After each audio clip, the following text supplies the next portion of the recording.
Hello! Can you hear me now? Yes? Good? Hello and welcome again to tonight's analog live stream. Take two. Because first time around, for some reason, my microphone was doing silly shit and wouldn't work.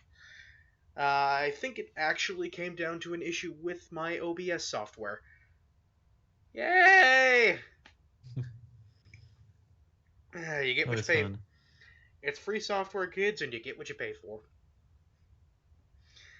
Fortunately,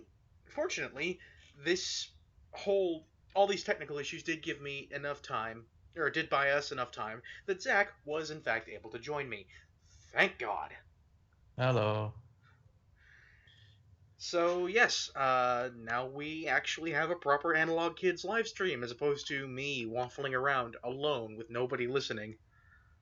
Partly because we have, no audience, and mostly because, well, I was muted. Oops. That does make it a little hard to actually stream. Yeah, a little bit. I won't tell anybody. So, yes, we have finally gotten those little technical hiccups out of the way. Everything appears to be working as intended, and I think we can very easily now carry on with our scheduled reading of Twilight. Yay. Can I go back to having technical difficulties, please? No. You're here now. Please? Here now and must deal with the consequences. Oh, no. Well, I suppose it's just kind of how things go. Yeah, at least with this crazy, weird shit we do. I don't know. I'll fucking know. Yeah, truth be told, I'm still a little bit out of sorts from all the troubleshooting I had to do, but what the hell. I'm sure we'll get into things pretty quickly once I start reading this stupidness. Just remember how green the air is here, and you'll be fine. It's funny you say that, considering how this particular chapter starts. Yeah. Anyway, just before we get going, quick stream shout out. Quick shout out to the chat in the stream. Right now, the only person we've got actively saying anything is Slayer, and now he's Slayuigi. Mario. It's not bad. Help. And, oh good, just keep that in mind, is here. Ladies and gentlemen, I'd like to introduce you to Just Keep That in Mind, if those of you who are looking at the chat. We call him David, mostly because his name is David. God damn it, David. You've never even seen my butt. I only filmed myself from the waist up. Except those few times that I didn't. Right. Anyway. Love that. Anyway, it's good to know I'm actually getting some people watching this now. Yay! Yeah. Right. Well, down to business. In the last chapter, science and I don't know, I guess Sparkle Pants McVampire dude stopped being such a dick. Oh yeah. Yeah, he did undick himself. Kind of wish I hadn't phrased it that way, because now all I can think of is, and then his dick fell off. I'm gonna have to link to that song in the description. It is transcendentally strange. Sounds absolutely perfect for us then. Yes, indeed. But for now, well, I've linked it in our private chat before, and you never get it. It may have been one of those times I wasn't online, and quite possible. Therefore I haven't read back to actually see that. Quite possible. Okay, well, I'll need to remember to do that once we're done with the stream. Duly noted. Oh, yeah. Okay then. That being said, we did come here for a reason, and that reason is not to talk about hilarious, weird techno songs that Sigma accidentally came across because he watches other far more successful live streamers. Oh, Everyone starts somewhere. Indeed, we are here to read Chapter 3 now of Stephanie Meyer's Twilight. So let's get into it. And Chapter 3 is... Phenomenon. Do do do do do. Phenomenon. Do do do do. Phenomenon. Do do do do do do do do do. I had to. The moment I saw the title of this chapter, that's the first thing that came into my head. Because of course it was. Obviously. The second thing that came into my head was, oh god, here we go again with the green atmosphere. I do see it in that second line there. Because, when I opened my eyes in the morning, something was different. It was the light. It was still the gray-green light of a cloudy day in the forest, but it was clearer, somehow. I realized there was no fog veiling my window. Congratulations, you've managed to find your way out of Silent Hill in your sleep. Yay. And yet, the air is still green. I don't know why that's... steps. Yeah, there's... Yeah. Yeah. Yeah. Baby steps away from horror and monsters. Well, okay. I jumped up to look at... Clear, we all know that they don't take any steps away from the monsters here. No, they take several steps towards them and then take off their pants. I'm not sorry. Hey, Abby's here. Oh, thank God. Somebody's sane. Well, relatively speaking. I would say I take offense to that, but I can't, so... Oh, boy, can't you. Not that I'm one to judge. Also, so help me if I see the word green bean one more fucking time. Although it is a very good description for Luigi, so at least there's that. Yahoo!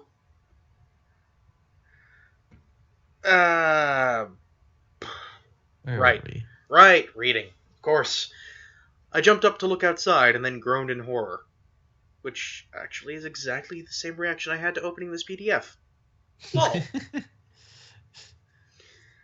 A fine layer of snow covered the yard, dusted the top of my truck, and whitened the road.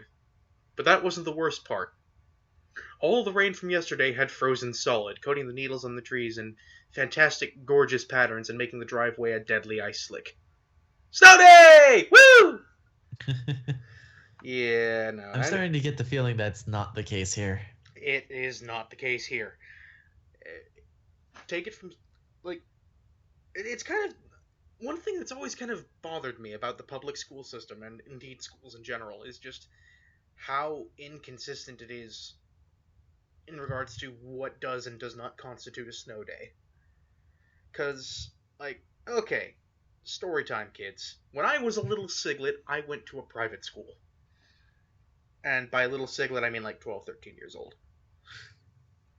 The person running said private school, the principal of that private school,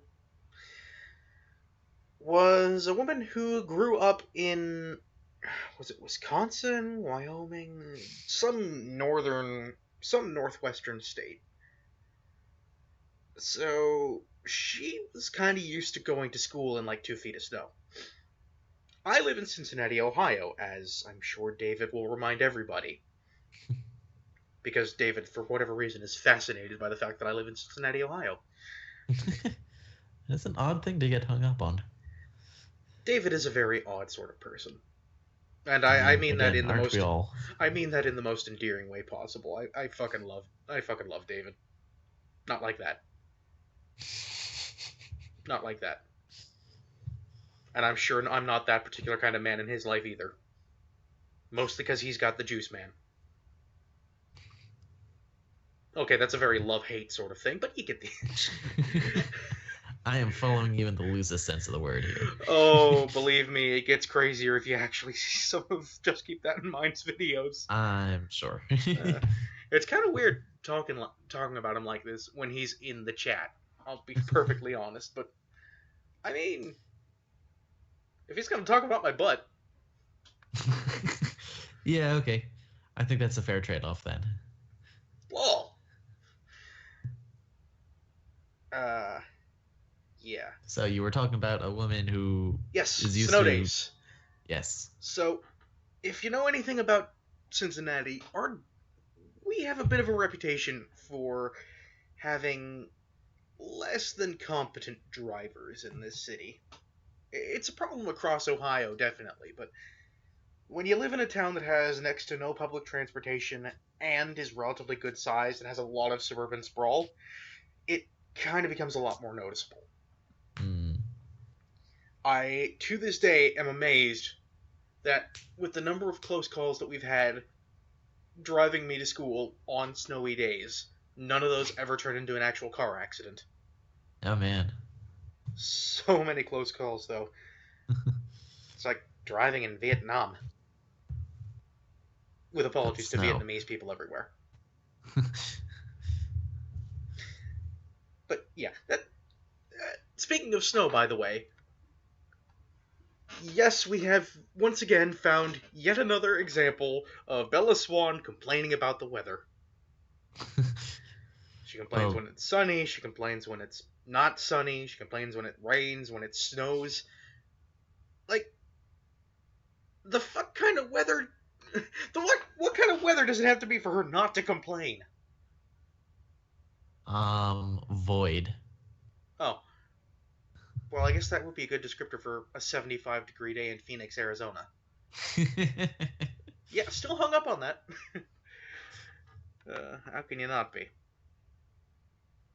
It is just a little weird. Yes, indeed. And Like, a lot. back to the weirdness. I had enough trouble not falling down when the ground was dry. It might be safer for me to go back to bed now. Get it? 'Cause she's clumsy. Yeah, we haven't had that drilled into our heads by this point, have we? Obviously not. Charlie had left for work before I got downstairs.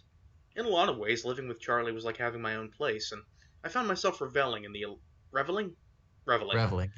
in the aloneness. I don't think that's a word. I think the word you're looking for is solitude, instead of being lonely. But aloneness, aloneness. You know, aloneness is... It sounds a lot like something I would say, so I have no problem with it.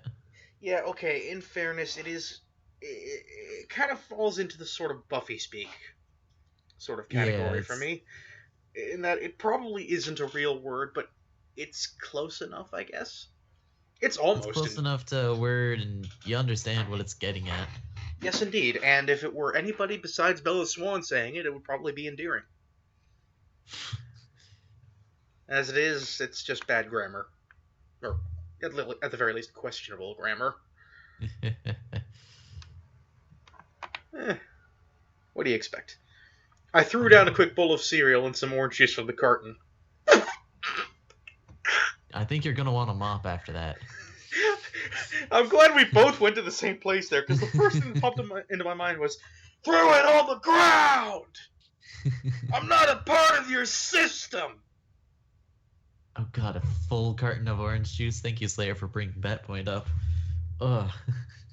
I'm sorry, you're not gonna need a mop. You're gonna need a power washer for the entire kitchen then. Oh, that's gonna get soggy, yeah. Yep. Mm. Then again, the acid from the orange juice might just actually get up some of those grout stains. Yeah, and instead replace it with sticky tiles. I mean, yeah. Just use bleach, Bella. Just use bleach. It's easier.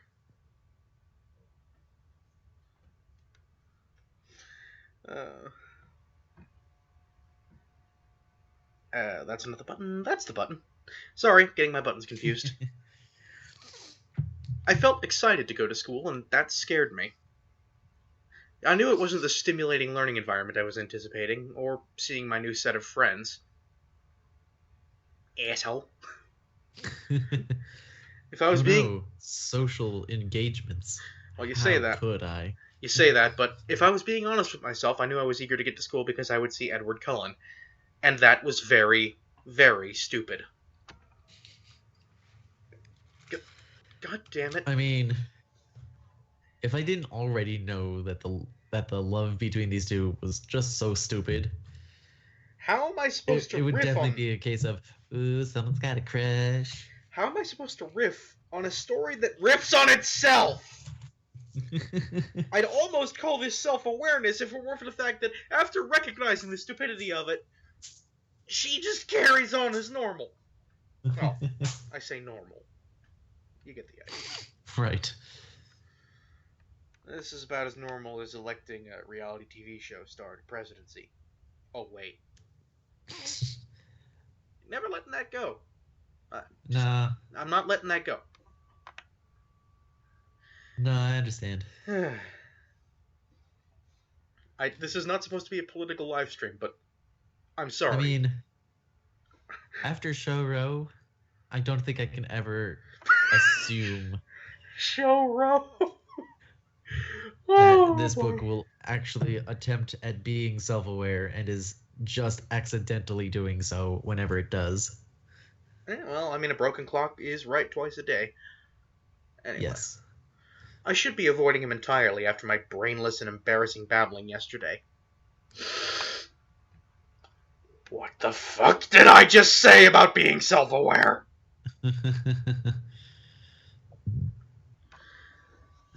And I was suspicious of him. Why should he lie about his eyes? I was still frightened of the hostility I sometimes felt emanating from him, and I was still tongue-tied whenever I pictured his perfect face. Stupid, sexy, marble, vampire thing. I was well aware that my league and his league were spheres that did not touch. Okay.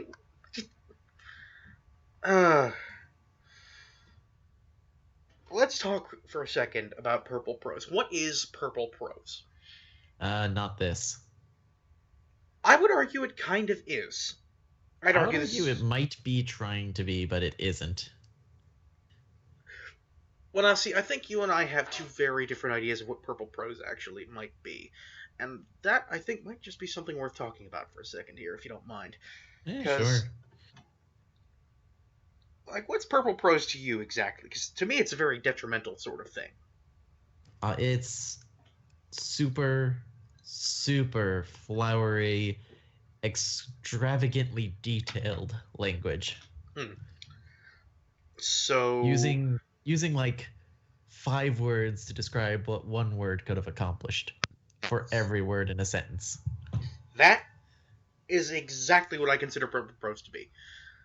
Like, very specifically, boiled down to its most simple elements, what I personally think purple prose is it's just using 20 words when 5 will do. Ooh, I like what Abby said. Oscar Wilde definitely comes to mind when I think of purple prose. Also Jane Austen. I have not read Jane Austen, God, so I cannot and the Scarlet verify that one. And the Scarlet Letter. You know what? Scarlet Letter should have been purple. Because, oh dear sweet, merciful fuck. That was... I have not... Yeah, that was accurate. I have not read through all of it, but the parts I have read, yeah, I will concur here. I read just enough of it to pass my sophomore year English class. I'm very glad I never had to read it for English class then. It's one of those books that's very, very hard to read from... If you're the sort of person who kind of goes with the whole death of the author sort of perspective. If you take a work of fiction or, any kind of book or publication out of the context of the time it was written and look at it in a more, modern, I guess, sort of light. Right. Using 21st century sensibilities and all that. That's a very hard book to stomach when you do that kind of thing, and it's harder still when the book is kind of a very apt descriptor of the circumstances of your own existence. For those who do not know, I am an adopted child, but more specifically, I am an adopted illegitimate child. My birth parents were a pair of college students, had no idea what they were doing, because of course they didn't. Have you seen the American sex ed system? Unfortunately, so. And being in college, they didn't have the means to support a child, so they just put me up for adoption immediately. I think that was a smart move on their part. Good for them. Yeah. Uh, thing is, like, there's a lot of people who just don't like, especially back in the early colonial period, in heavily Puritan settings.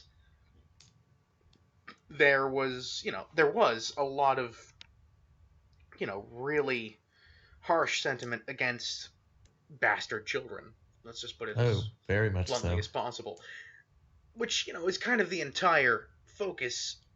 At, at the problem I've always had with the Scarlet Letter is it really does paint the entire situation of having an illegitimate child as being a purely tragic one. Yeah, and like I see where it comes from the setting of the author writing it. Yeah, well, I mean, the thing is, Because that was normal back then. That's it was written. how they viewed the whole thing. Well, here's the thing, though. It was written. The setting was kind of mid to late 17th century. Yeah. It was written in the mid 1800s.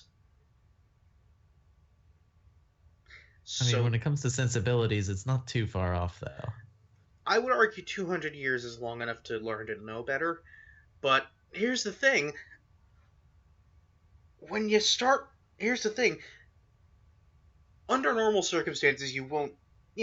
Under normal circumstances, people are much more politically correct these days. I consider that Oh, yeah. largely a good thing. Mostly because it Mm-hmm. means I don't get actively ostracized from society because my parents weren't married. Yes. Well, my parents are married, but my birth parents weren't. Being adopted is confusing. Shut up. Only when it comes to the Scarlet Letter and things related to it. Well, I mean, in fairness, that was a case of nobody even. That was a case of adoption not even being on the table, That's true. which is partly owing to the fact that the child was illegitimate. But hey, details. And really, that I think just kind of makes the whole matter even worse, obviously. But my point I'm trying to make here is, I realize this is completely unrelated to the book we're actually supposed to be talking about here, but I don't know. I find this such a fascinating topic, regardless. And the thing that's always really bothered me about when we look at quote unquote the classics is we always look at them with a certain Right. degree of reverence and with the idea that what they're talking about is whatever subject they are taking on is kind of valid, at the very least. Yeah. Which is exactly the problem I have with the Scarlet Letter, because Green Jungle Book? What the hell are you talking about, Slayer? I have no idea. You continue your point, I'll look it up. You do that. The thing, about that kind of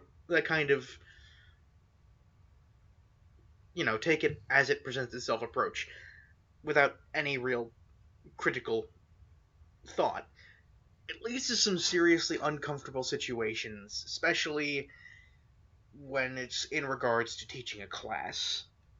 And to give you a very personal example involving this book as it was read in my sophomore year class. Like, there was a certain degree of, among several people, like reactions to the main character herself, having had sex out of wedlock and suffering from ostracism and all that. Reactions amongst the class were generally pretty mixed, which, I mean, that's kind of to be expected. Right. Because most teenagers are stupid, but some teenagers at least have enough decency to look at a situation, and even when it's being written in a way that's critical of one of the people involved in it, still have a certain level of understang. that was not the case in regards to the kid. The kid was just universally seen as the kid in the classroom setting at least was almost completely Yeah. demonized by almost everybody else who was reading this, uh, to the point that the character in question, and I'm sorry, I don't remember any of the characters' names in this, mostly because, like, I mean, I don't even want to remember this book. Yeah, that's fair. This is, by the way, that particular phrase, by the way, is applicable both to the book we're actually supposed to be talking about and the Scarlet Letter. Actually, I wonder if I couldn't find. I wonder if I couldn't. I wonder if I couldn't BS my way through an essay about the connections between the Twilight Saga and the Scarlet Letter. I'll bet I could find a few. Probably. Be some pretty heavy bullshitting though. But oh yeah, that's a good point. Abby brings up. Abby and I knowing each other from high school. Yeah, our she does bring up the fact that our sex ed program was abstinence based, which I would assume did not really help with people's overall opinion of an illegitimate child who was already being painted rather negatively in the book. Probably not. I am So, fortunate enough to not have had that in my school systems. so this character, this incredibly minor character, all things considered, this character who is really little more than just a prop, Yeah. suddenly just became this massive topic of discussion within the classroom, which would have been perfectly fine and good if they weren't referring to her as a bastard child and as inherently problematic and as a punishment, basically, uh, for the single parent who's raising her. Like, it's not exactly my life story by any stretch of the imagination because I was adopted by a by a responsible, reasonably well-to-do married couple, brought up in a relatively normal family, well, normal apart from the adoption thing, which, all things considered, just really didn't factor into it even. Yeah.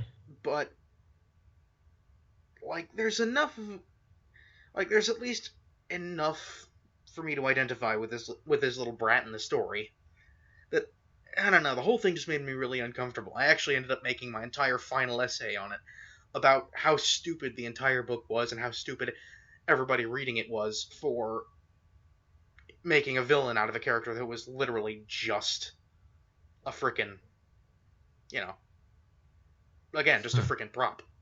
Right. And yeah, also pointing out zero racial and class diversity in our school as well.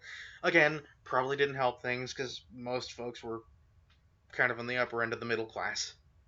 I mean, now that sounds a lot like my school again. Yeah.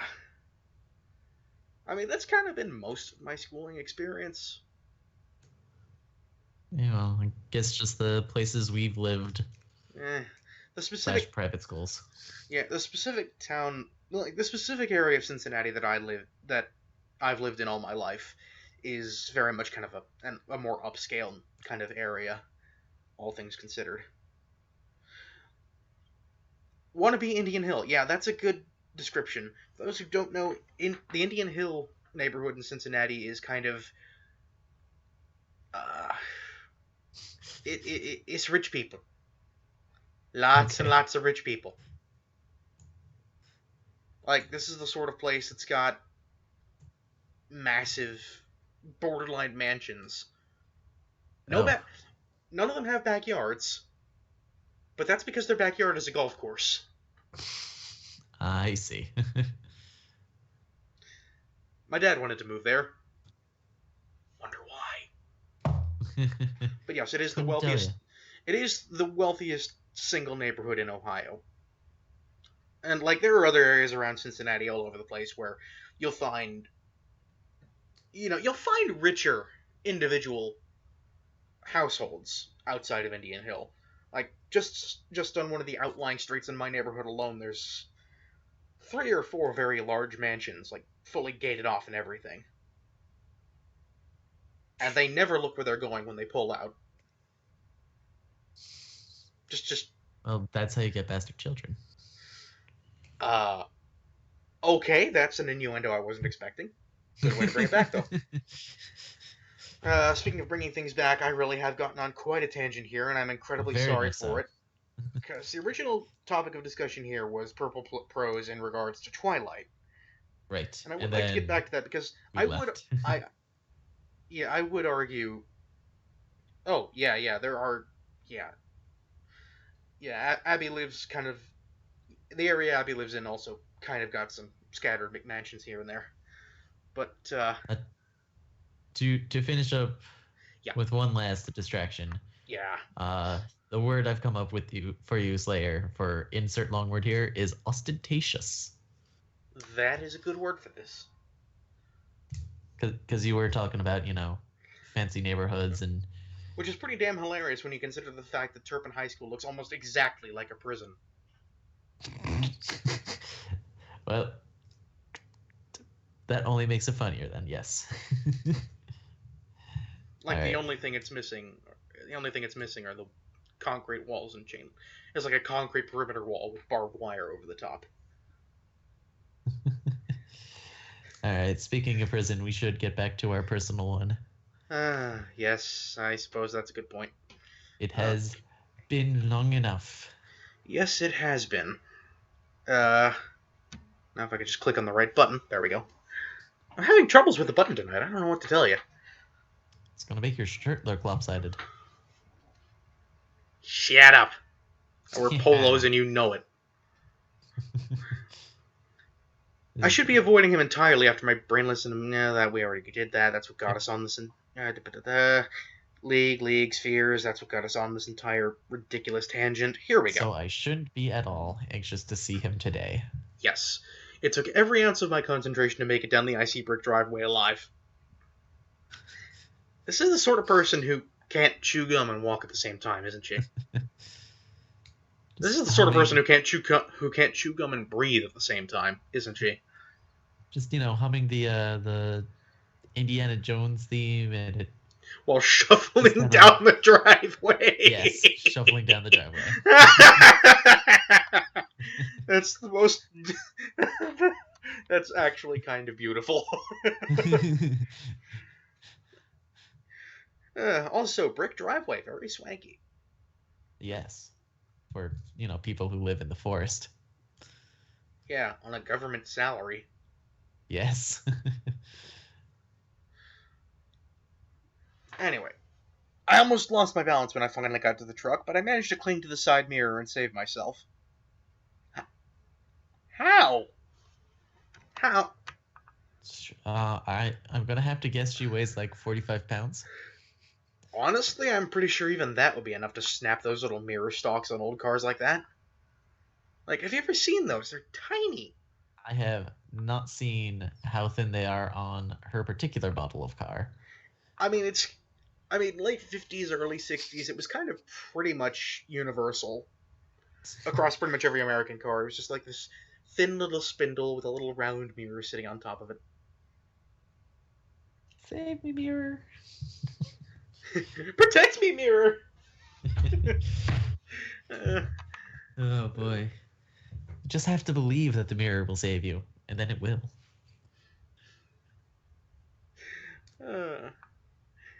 Don't trust in mirrors to save your life, kids. I mean, Girl, the only thing about luck related to them is if you break them, it's bad luck, so. unless you're being attacked by a laser weapon. It's going to be hard to break it with a laser then. I mean, the whole breaking thing wasn't... Whatever. We're not getting on another stupid tangent. We probably are, but let's not right now. I already got way too lit nerdy tonight for somebody who has no college degree whatsoever. Yeah, same here. Clearly today was going to be nightmarish. Stop saying what I'm thinking! Get out of my head, Stephanie! Driving to school, I That's distracted myself from my fear of falling and my unwanted speculations about Edward Cullen by thinking about Mike and Eric, and the obvious difference in how teenage boys responded to me here. That's what you were. Oops. Scroll bar. Don't do things. no, it doesn't want to continue either. I just. That's. Woo. Yeah. Like, that's what you're focusing on? While driving? In a large quantity of snow? In a rear-wheel drive God. pickup truck? 'Cause I want to make this very clear. This would have been pre-four-wheel drive. Oh yeah, Like, it is a four-wheel very old drive. car after all. Four-wheel drive existed at the time, but it was mostly like.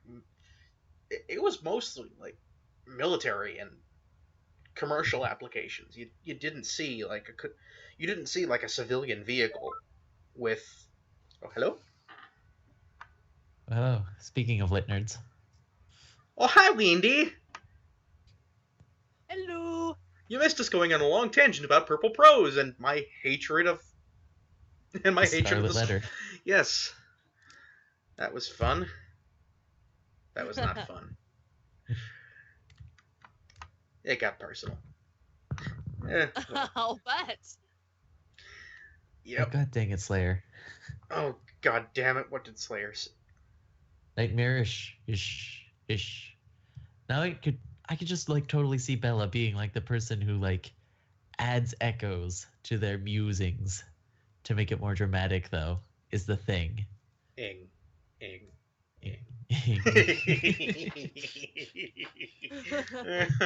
We're dorks.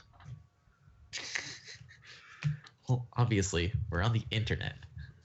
But yeah, as I was saying, you're in an ancient, heavy, unsafe piece of 60s Americana with no weight over the drive wheels, in snow, and the one thing preoccupying your mind is how different two different people are?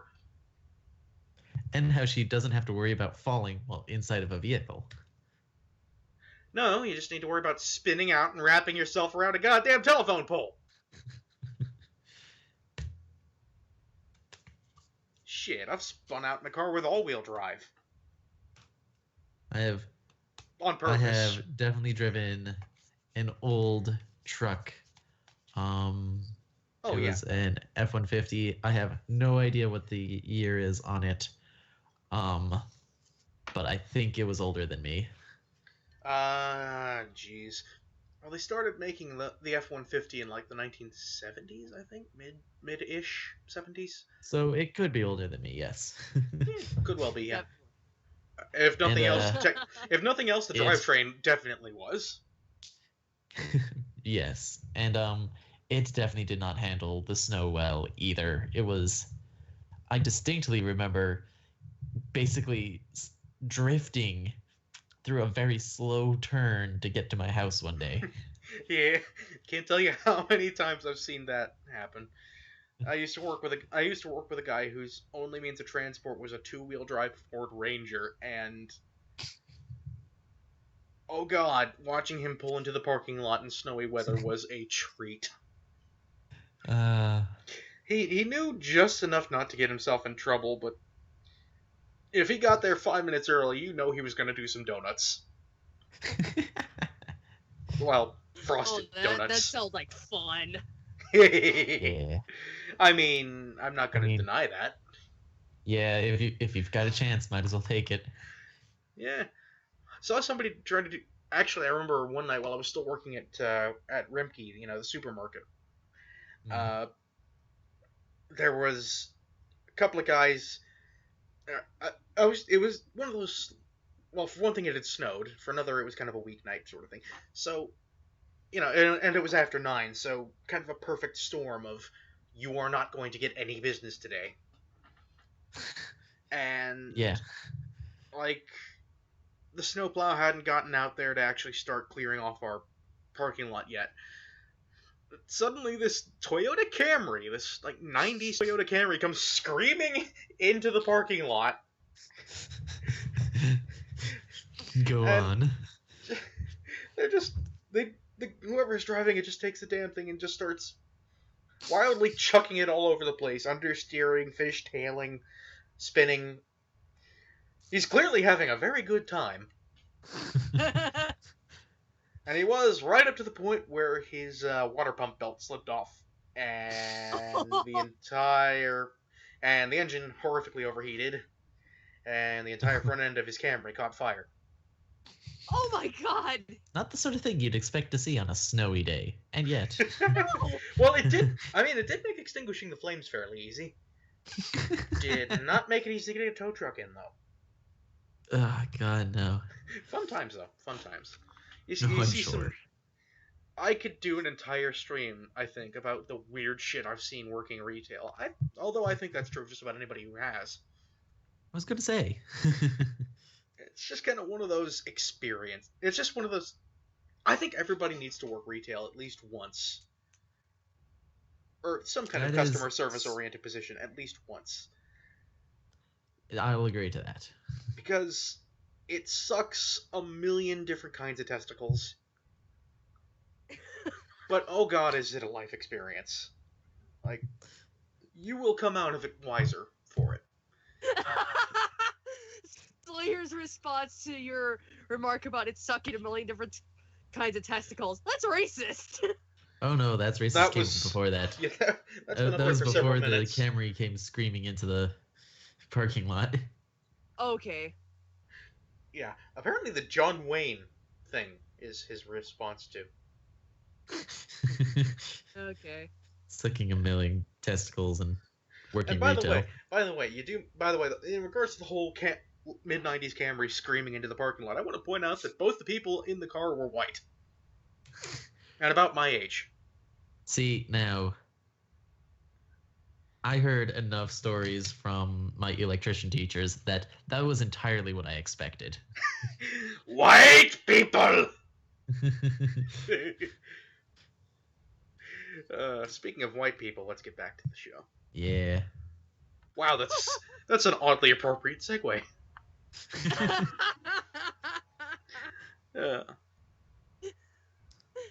Yeah, Doo-doo. see, it's Oh, like, it's- no, it's that would racist be against time donuts for- like him. for the that's, Like for the Slayer. that's racist remark, but no.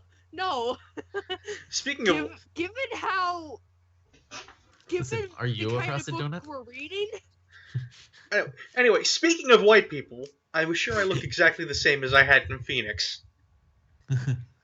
That segue could not have been better timed, I swear to God. Oh my goodness. Maybe it was just that the boys back home had watched me pass slowly through all the awkward phases of adolescence and still thought of me that way. No, Man, that's you not know, how boys work at all. that is 100% not how boys work. We have the attention span of fleas. Boob-obsessed fleas. Yes. Did somebody say boobs? Oh wait, it was me. Ah, shit, boobs ruin everything. I mean, I'd argue they do the opposite of ruin everything, but, I don't have any, so I guess that's why I don't know, gotta they be- kind of ruined Troy. Oh god, you're right.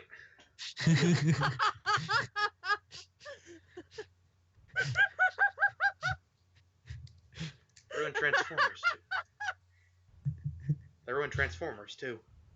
That's true. Like, all of it. I mean, you could basically say boobs ruined, like, at least 50% of all Greco-Roman myths, but... Transformers is a Greco-Roman myth? Give me a few days and I will he's- argue that's true. He's still Last I on checked, the top- Cybertronians were a little older than that! Yeah, obviously gods. Well, no, because their god... Well, no, because the god of the Forge in Transformers mythology is female. Solus Prime. Are they super ugly? No, actually, I'm gonna regret saying this because I already have a bit of a record when it comes to robots, but no, she was kind of hot. I mean, Did she appear in the new Transformers movies? No. This is, Okay. in fact, her only real appearance. Yeah, don't bring up your record of robots, Sigma. You're tempting me to break out my Igus voice. Oh, please don't. Well, Although, maybe please do. I don't know. See, what I was gonna say was, the newer Important. Transformers movies have a thing about making, the robots look kind of humanish. Well, at least in like features. You say that. When it comes to like facial features, the only female Transformers that have appeared in the Bayformers series thus far haven't even been humanoid. They were like unicycle people. I'm sorry, I find that funny. I mean, and I'm not entirely sure why, but it is. Well, it's hilariously dumb. It is hilariously dumb, and it is hilariously fucking dumb. Not what I expected from Michael Bay. Doesn't look any less dumb on screen either, because I think at least one of them is horrifically lopsided. I think two of them. Lopsided unicycle. Like, I think the original plan was to have the three of them combine into a single Gestalt unit, but that never panned out. Well, yeah, that sounds complicated, and this is a Michael Bay film. I mean, this is the same film that had Devastator in it, which is a combination of 6 robots into a giant Gestalt form. I stand corrected, apparently. And he had the time to give it testicles. 'Cause it would be funny. You know what? This is not the time for a Transformers retrospective. I will probably get to one of those in the very distant future, but right now, I have much less painful things to talk about. This is true.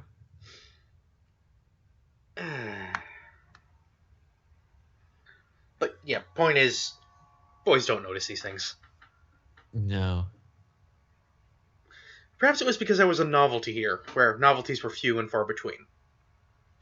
You know what? Honestly, that's probably the case, actually. Yes. Yeah. I'll give you that one. That's the simplest explanation, and per Occam's razor, that's usually the accurate one. Yeah. Perhaps my crippling clumsiness was seen as endearing rather than pathetic, casting me as a damsel in distress. Or perhaps they've only known you for 2-3 days, and actually, how long is it? Passage of time in this is a little weird. Not gonna lie. Yeah, and not to mention the whole casting her as a damsel in distress part. It's like, that could be it. Anita Sarkeesian intensifies. It's been at least a week, cause Cullen disappeared for that long. Oh yeah, that was like a several days long thing, right? Yeah, that was. I'm still stuck on the damsel in distress part, because given the shit that happens in these books, I mean, it's only a little bit prophetic, isn't it? Yeah. Yeah, well, you cast a human among, vampires made of marble and werewolves. I wonder what she's gonna do. I mean, you could alternatively go the mustache stab route and go after her with a shotgun. Spoilers. Yeah. Well, she's too clumsy. For a shotgun? But then again, as Zach calls them, marble vampires, do you really think a shotgun's gonna do anything? One way to find out! It's true, you won't know until you try. I mean, I'm literally making up the facts as we go along. Then again, given general vampire lore, bullets tend to not do anything anyways. Yeah, well, given general vampire lore, the sun usually does something. And yet here they have been, walking out. In broad daylight. Mm-hmm. Sparkling! Because that makes... Sparkly! Fabulous! We all knew that was coming. It has to. It just has to. Whatever the reason, Mike's puppy dog behavior and Eric's apparent rivalry with him were disconcerting. I wasn't sure if I didn't prefer being ignored. I mean, you've kind of made that pretty clear throughout the entire book up to this point.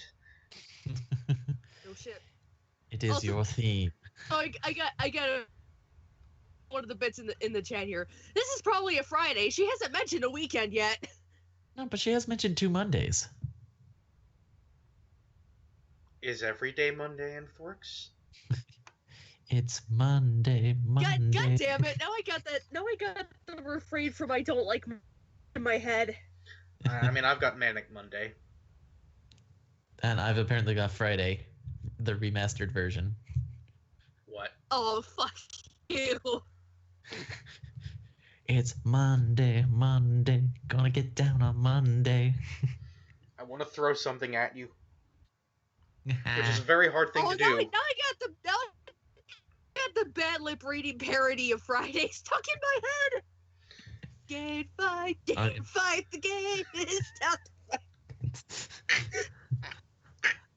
I am just a maelstrom of chaos and destruction. No, you're a maelstrom of bad memes. Yeah, even better. Go home, Papyrus, you're bony. Boner, bony of boner, etc. Now let's just get back to this, please. Yep. Erect penis. God damn it! Next! My truck seemed to have no problem with the black ice that covered the roads. I've been over this already.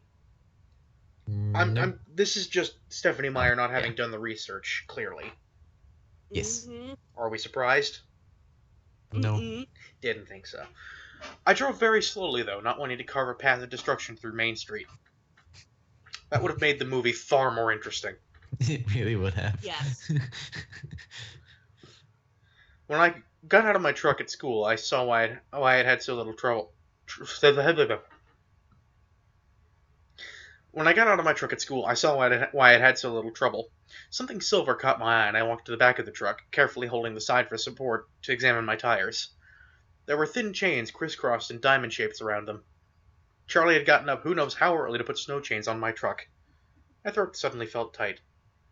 I wasn't used to being taken care of, and Charlie's unspoken concern caught me by surprise. This is why I'm on Team Mustache Dad! Why is he so precious? Why are you shocked? He's your dad. That's what I would say. Again, she's apparently not used to people caring for her, and in fairness, he's also the kind of dad who is out the door before she even wakes up every morning. Yeah, that's fair.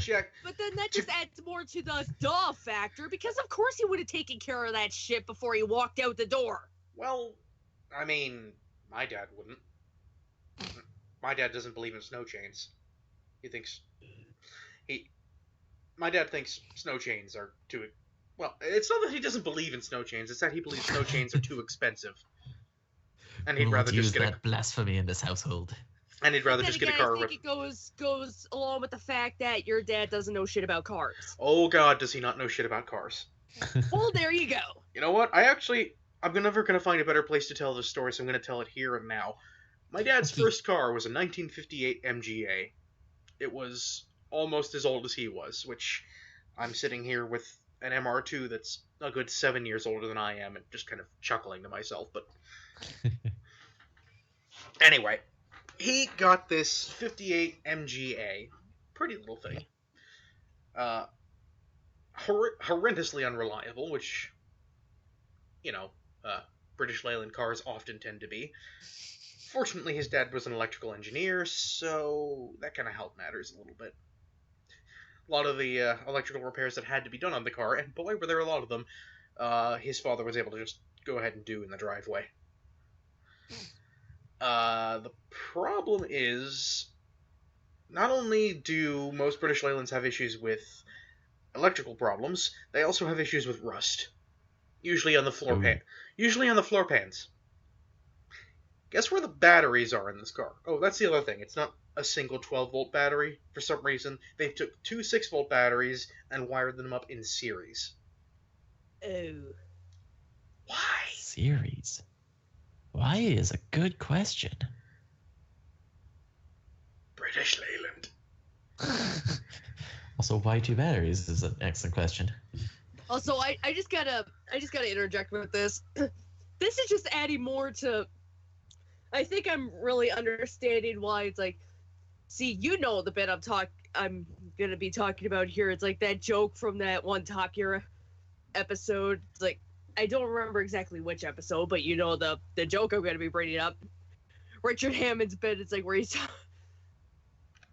like bringing up the little quip. It's like where he just brings up a bit with a little thing with an MG logo. It's like, you outside.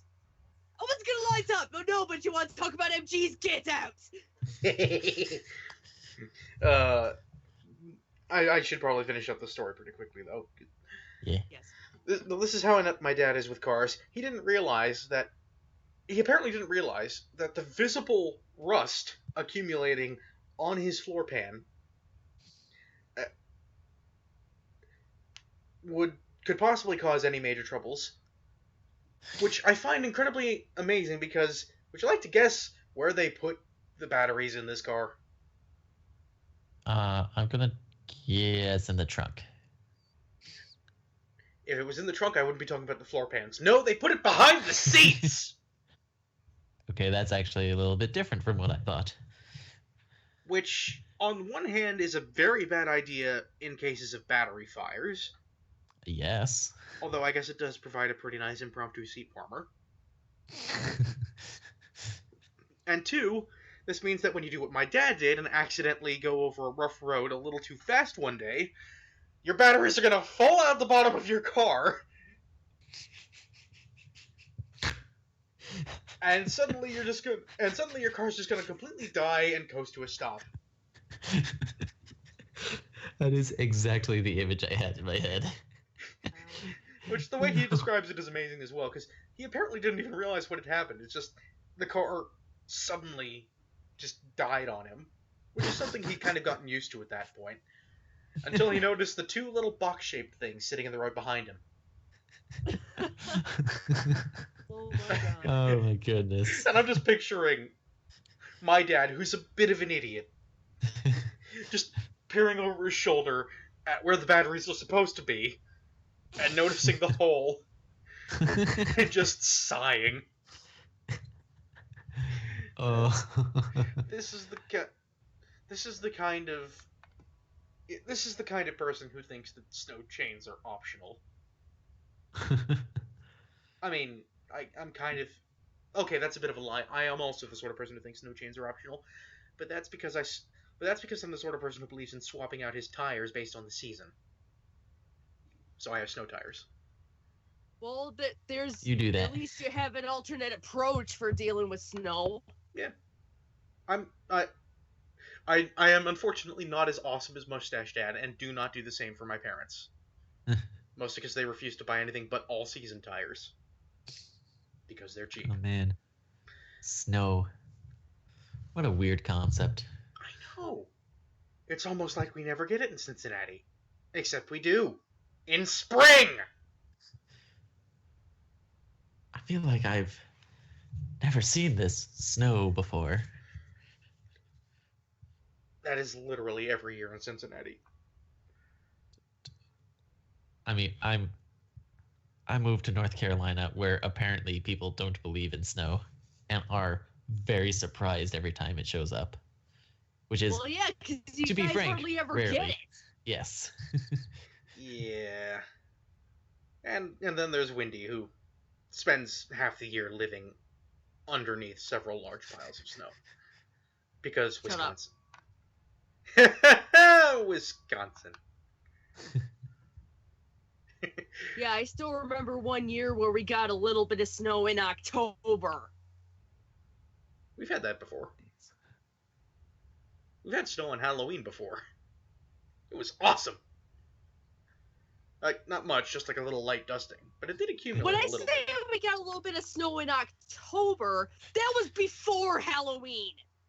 Yeah. Well, definitely I mean, remember by one virtue of year it being in snowed before that. October, there's a 30 out of 31 chance of that being the case.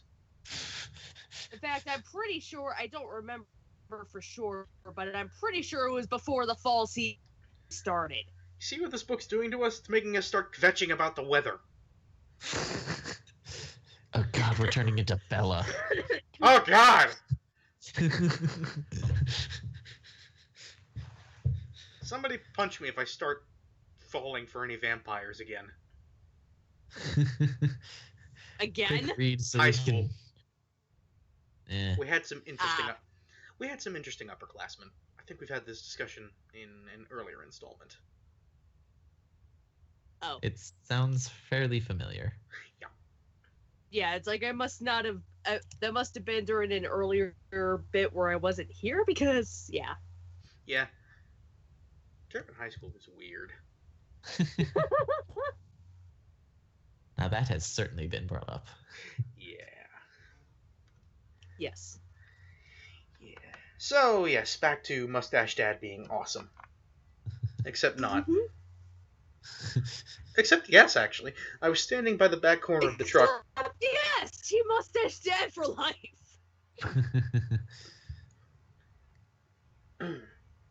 I was standing by the back corner of the truck, struggling to fight back the sudden wave of emotion the snow change had brought on. I'm sorry, but just taken out of the context of what... Just... Oh my god! Getting emotional over snow chains. I thought I was the only one! I thought that was just the sort of thing I got emotional over.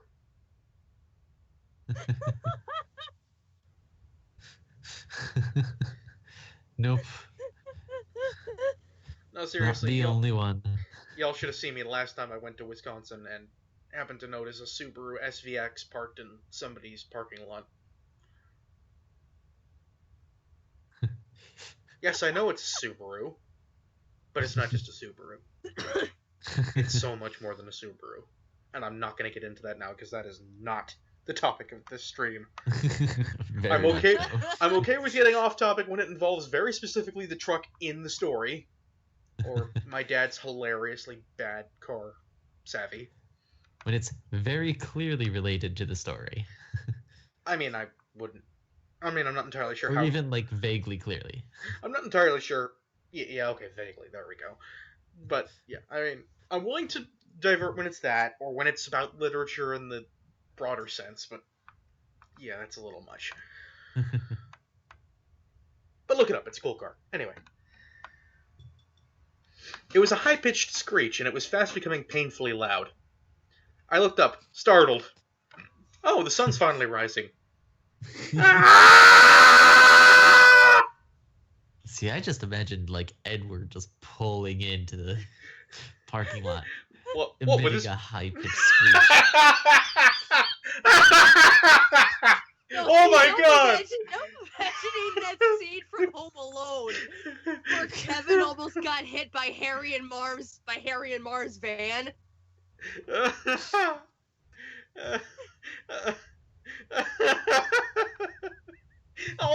sorry. All I can picture is all I can picture now is just that little crappy subcompact Volvo that they, for whatever reason, gave the Cullens in the movies.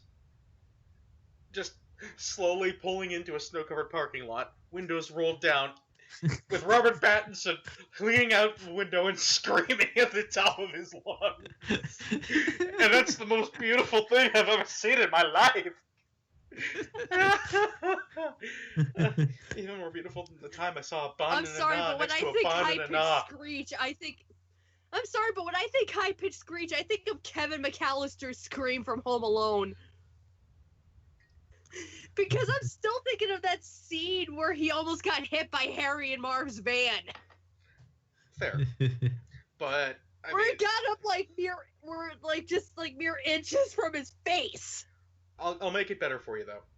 Robert Pattinson leaning out the window and screaming the green rupee scream.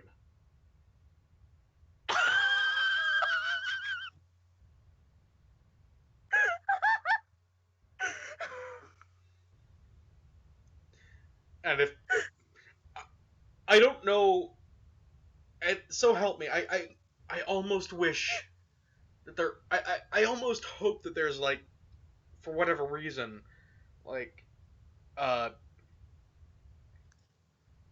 appropriately compatible CGI model for Edward Cullen, just so somebody can Just so somebody could do like a source filmmaker thing with that.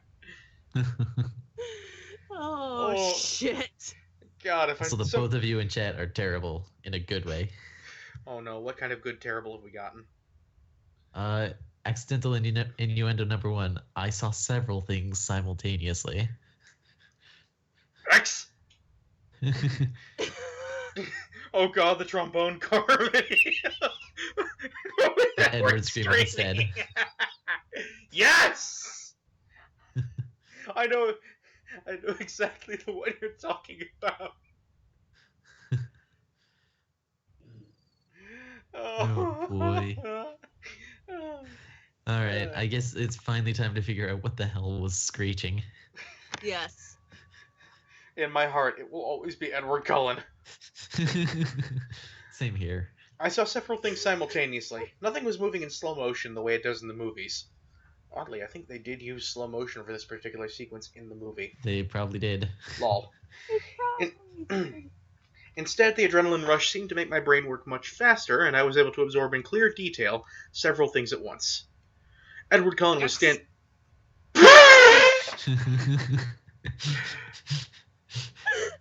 it, Jared. Blaming you for that. That's fair. Turnabout is fair play.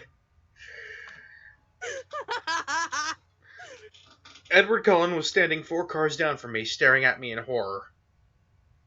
That's okay, Edward. I kind of feel the same way. You still exist? His face stood out from a sea of faces, all frozen in the same mask of shock. But of more immediate importance was the dark blue van that was skidding, tires locked and squealing against the brakes, spinning wildly across the ice of the parking lot. Team Tyler's van! It was going to hit the back corner of my truck, and I was standing between them. I didn't even have time to close my eyes. And that's it! That's the story! We're all done here! Wasn't that a lovely ending, ladies and gentlemen? I'm not going to be able to get away. But Sigma, I see words that continue past the line. Yeah, I was afraid that you would say that. I thought I might have been hallucinating those. I was wrong. Oh my god, that's You just saw it was. You just saw the new innuendo. New innuendo. What innuendo? That's not innuendo! Listen, that just means you're not trying hard enough. I'm sorry, It was going to hit the back corner of my truck. Wink, wink, nudge, nudge. Know what I mean? Know what I mean? I'm sorry, but sorry, but if you put the phrase "in my pants" at the end of that sentence, and it doesn't make sense, it's not an innuendo. It's not innuendo. Okay. I saw several things simultaneously in my pants. That works. Yes. Yes. Damn it! Now you're one We're up killing on our audience. We are killing the Slayer. Death by ducks. That's not an innuendo. That is totally an innuendo, though. See? You do know Just what gotta use your imagination. You do know what the phrase. Okay, I guess if you add bed to truck. No. If you change truck to caboose, it totally works. I saw. It was going to hit the back corner of my caboose. In bed. Yeah, that works. No, I was thinking if you just add bed to truck, bed if hit the back corner of my truck bed. I mean, if that's what you want to call an innuendo, okay. But it's got bed in it. Does. Yeah. Which means it takes even less imagination. And like at least 3 less eyebrow wiggles. God damn it. What is wrong with you? Why is that I'm both How is it I'm somehow both the de facto leader of this band of misfits and also the butt monkey? Yeah. Because I'm the comic relief. I thought we were all the comic relief. I mean, obviously. Yeah. Okay, well, all talk of innuendos aside for now. We'll see how long that lasts. Yeah. Okay, unfortunately, we do not get to be spared the rest of the series. Just before I heard the shattering crunch of the van folding around the truck bed, something hit me, hard, but not from the direction I was expecting. My head cracked. My head... Did you just...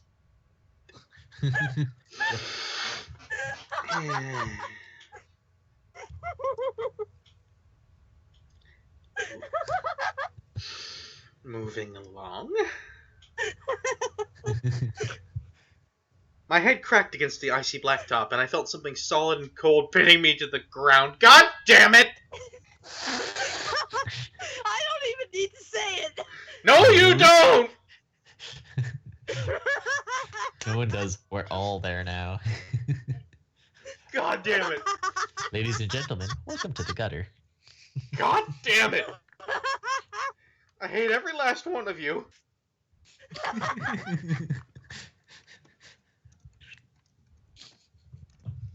Look something up now. What was that? He's got to look something up now, apparently. Oh, good, I found it. Keep distracting people by being silly, please. Is it How to Kill Your Annoying Friends in 5 Simple Steps? It might be. Oh. Oh, man. Well then. I apparently have a new calling as a psychic just waiting to happen. Just wait for it, okay? Wait for it. Well, don't actually wait for it, because we can't afford to have that much... Look, I'm trying to keep dead air to a minimum here. But you said to wait for my psychic powers. I was waiting God, my so chest patiently. hurts from laughing so hard. As if they would be bequeathed unto me. Just Through sheer patience alone. Just hold on to your assholes. Okay? I find that hard to do as that's a negative space. I find it much easier to hold on to a solid object. There we go. Much better. Such as my buttocks. I can hold on to my buttocks if you would like. That's much better. Is it showing? It's showing. Good.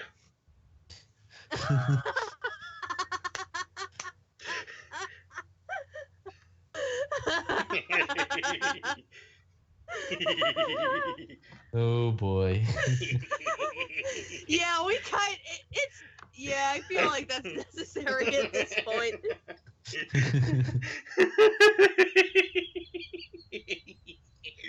Oh, it just keeps getting worse. Congratulations, Yeah. ladies and gentlemen. It seems you have actually witnessed the moment we have all completely lost our minds.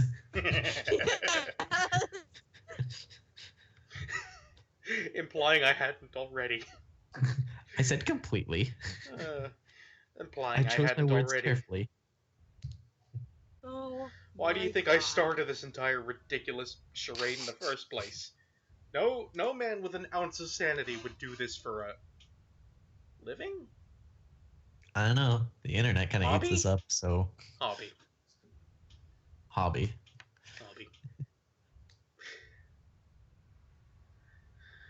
Okay. Well, think of it this way: at least we're not reading 50 Shades of Grey.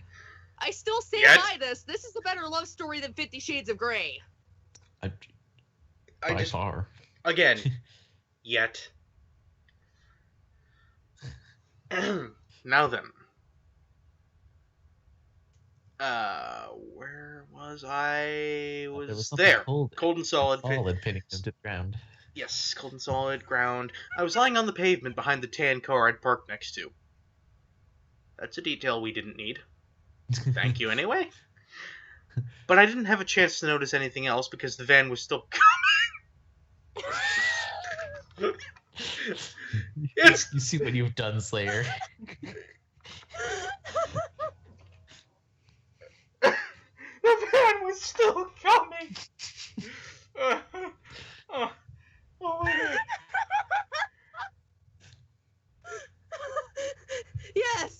Yes.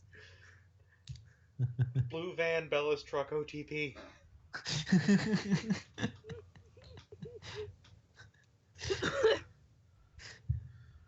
Oh my god. Oh boy. I do not get paid enough for this. Which is probably the same kind of, Which is a good indicator which I think is a good indicator I need to get a Patreon. It certainly helps. Oh god. Yeah, it would certainly help. What now? It would certainly help. Oh, it would just certainly help in general. Okay. Yeah. Okay, back to the ejaculating van.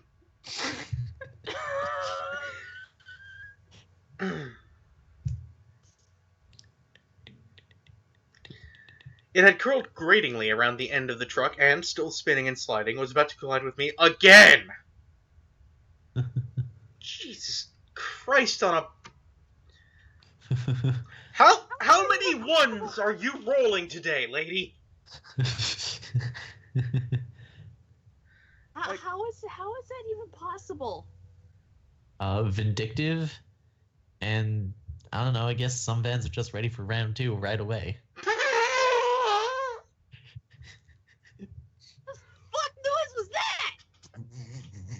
That was the sound of me completely losing it. It sounded like you were reenacting the noise of the van. Thank you, Slayer. Innuendo 3 is just the car scene. Yeah. I would say who knew that. I would say Slayer's asking, is that Adrian Brody on screen? No, Slayer, that's Pro Jared. Apparently, Bro Jared looks like Adrian Brody now. Oh, here we go. Oh, he just said, I know it isn't, but it's a joke. Yeah, apparently Pro Jared looks like Adrian Brody. Yes, so.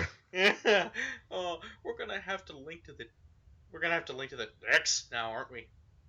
Yes. Yeah. Who knew just a scene involving cars crashing? Who knew a scene involving cars could be just so sexual? Apparently, it was just the scene we wanted. To which the answer is anybody who's seen Mighty Car Mods. And now I need to plug them too. Strangely okay with that. I still remember that. At least I think it was from Mighty Car Mods. That scream for that one guy that Oh, God, that sounded like a bird. Yes, Moog. Yeah. Just he's trying to pry the side skirt off a car and it whacks him in the shin. Ah!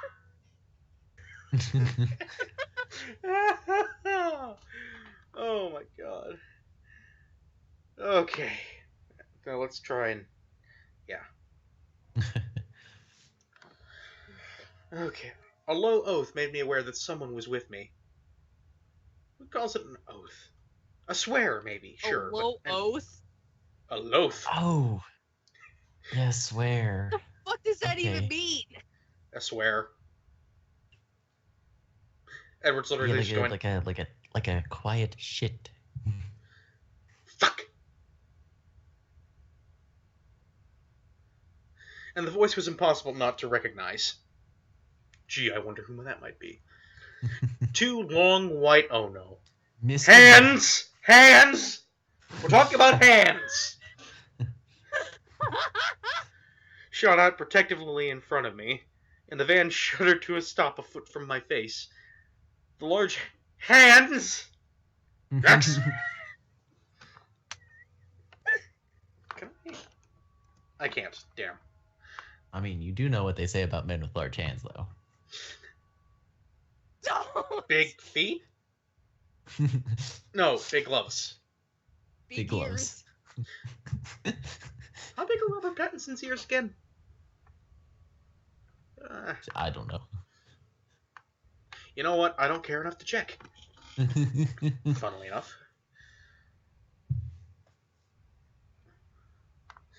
God damn it! Now I'm thinking of like the opposite side. All the jokes about the guy with tiny sausage fingers. Who, Donald Trump? Exactly. Ha! Large hands fitting providently into a deep dent in the side of the van's body. Oh god, it just keeps going.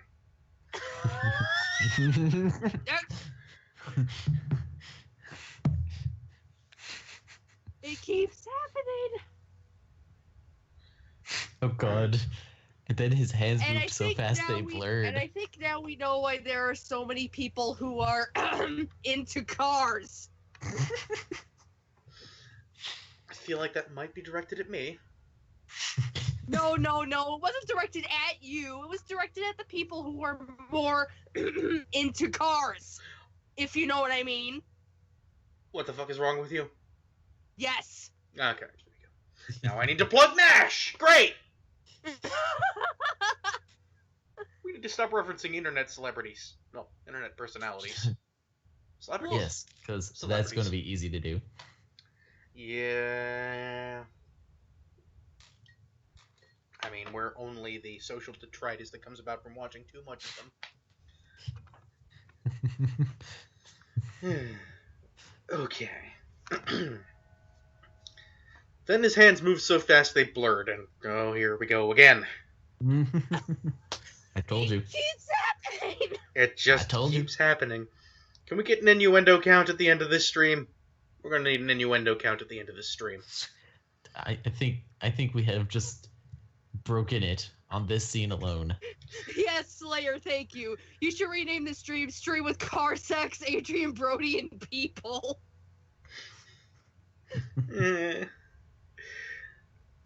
One was suddenly gripping under the body of the van, and something was dragging me, swinging my legs around like a rag doll's, till they hit the tire of the tan car. A groaning metallic thud hurt my ears, and the van settled, glass popping out onto the asphalt, exactly where, a second ago, my legs had been. Cock-blocked! Dicks! Fuck. It was absolutely silent for one long second before the screaming began. Dicks? I'm starting to wonder if I'm just seeing innuendo where there is none. And then I remembered what I'm reading. No. Dicks of a different kind. Private detectives? No, Okay, maybe I should rephrase that. The assholes! Assholes! Of course. Of course. Blah, blah, blah. Screaming. Yes, in the abrupt bedlam, I could hear more than one person shouting my name. More clearly than all the yelling, I could hear Edward Cullen's low, frantic voice in my ear. Bella, are you alright? I'm fine. My voice sounded strange.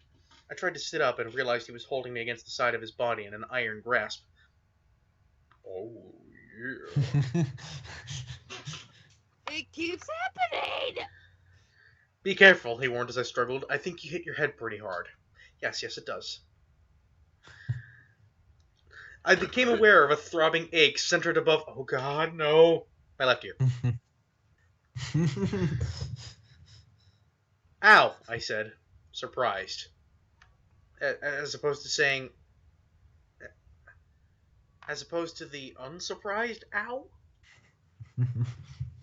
I often say ow in surprise, even when it's not like something that would have hurt.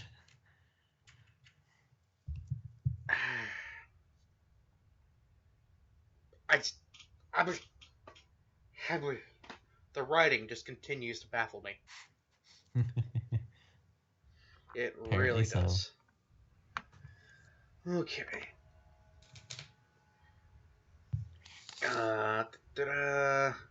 Ow, right. That's what I thought. His voice, amazingly, sounded like he was suppressing laughter. How in the... I trailed off, trying to clear my head, get my bearings. How did you get over here so fast? I was standing right next to you, Bella," he said, his tone serious again. I turned to sit up, and this time he let me, releasing his hold around my waist and sliding as far from me as he could in the limited space. I looked at his concerned, innocent expression and was disoriented again by the force of his gold-colored eyes. Eye lasers! What was I asking him? Oh man, they do have charm. That's cool. Huh. They have actual vampire powers sometimes. That's cool. Sometimes. And then they found us, a crowd of people with tears streaming down their faces, shouting at each other, shouting at us. Don't move, someone instructed. Get Tyler out of the van, someone else shouted. There was a flurry of activity around us. I tried to get up when Edward's cold hand pushed my shoulder down. Just stay put for now. But it's cold, I complained. It surprised me when he chuckled under his breath. There was an edge to the sound. Well, of course he's laughing. That's about the stupidest thing you could say after narrowly avoiding getting killed.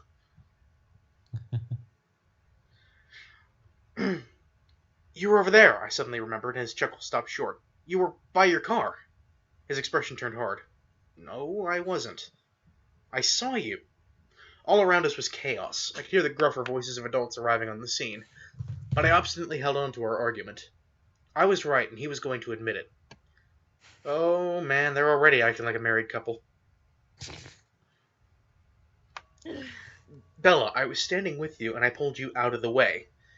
He unleashed the full, devastating power of his eye lasers on me, as if trying to communicate something crucial. No, I set my jaw. The gold in his eyes blazed. That sounds painful. Please, Bella. Why? I demanded. Trust me, he pleaded. He pleaded. He pleaded. He pleaded. Oh, man. God, this exchange just reminds me of the time that, like, from My Immortal, where the two people are having a discussion and they just, like, switched between 6 different words for saying words. But it came out, like, one was I roared, then he whimpered, I giggled.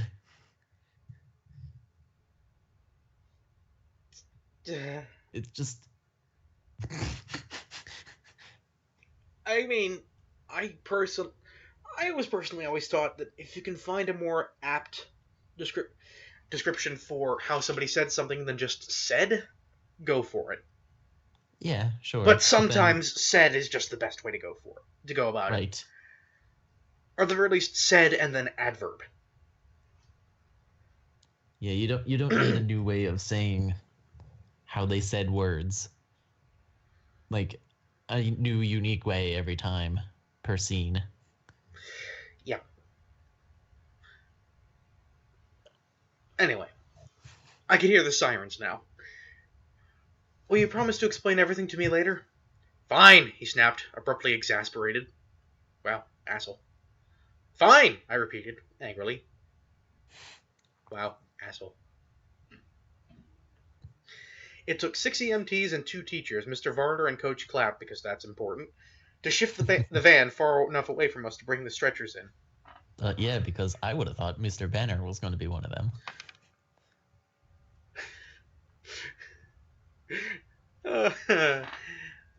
That's a beautiful thought, actually. Hulk, provide public service!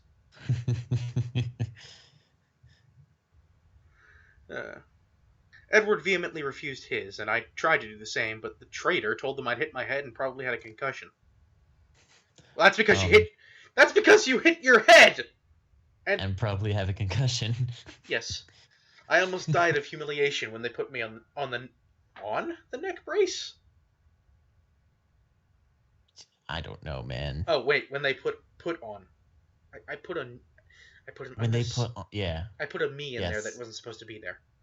For some reason, I saw it too, so... Oops. It looked like the entire school was there, watching soberly as they loaded me in the back of the ambulance. Edward got to ride in the front. It was maddening. But I called shotgun! You have the neck brace, it doesn't count. Shut up, Ella, you have a concussion, maybe, probably. Well, I mean, the other option is she's just as stupid as we thought she was. What if that's Yeah, just okay, like now. his option for always shutting her down for the rest of the book? Shut up, Bella. You probably have a concussion, maybe.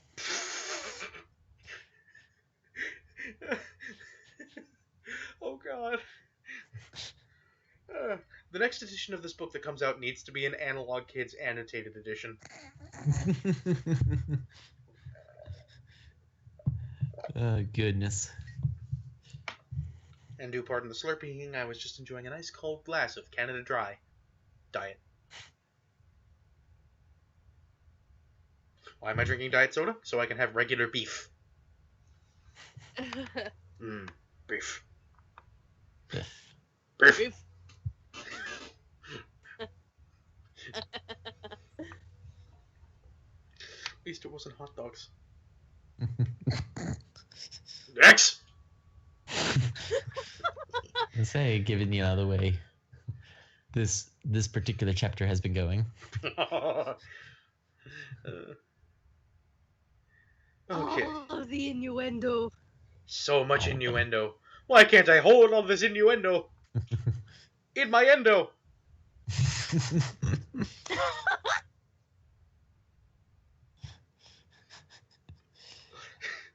Take things you wish you never said for 2,000, Alex. Suck it, Trebek. Damn it. To make matters worse, Chief Swan arrived before they could get me safely away. Bella! He yelled in panic when he recognized me on the stretcher. I'm completely fine, Dad, I sighed. There's nothing wrong with me. He turned to the closest EMT for a second opinion. I tuned him out to consider the jumble of inexplicable images churning chaotically in my head. When they'd lifted me away from the car, I had seen the deep dent in the tan car's bumper.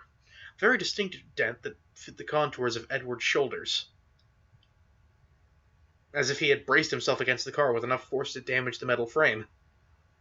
It's odd, I thought only his head would be able to do that sort of thing. Oh, shit. Oh, Yeah, we need a... Bird heel. We need a fucking soundboard, I swear. And the then air there horn has to be my disinterested, half-hearted air. Yes. No. We get a legit air horn, and then we get the disinterested Bugman air horn.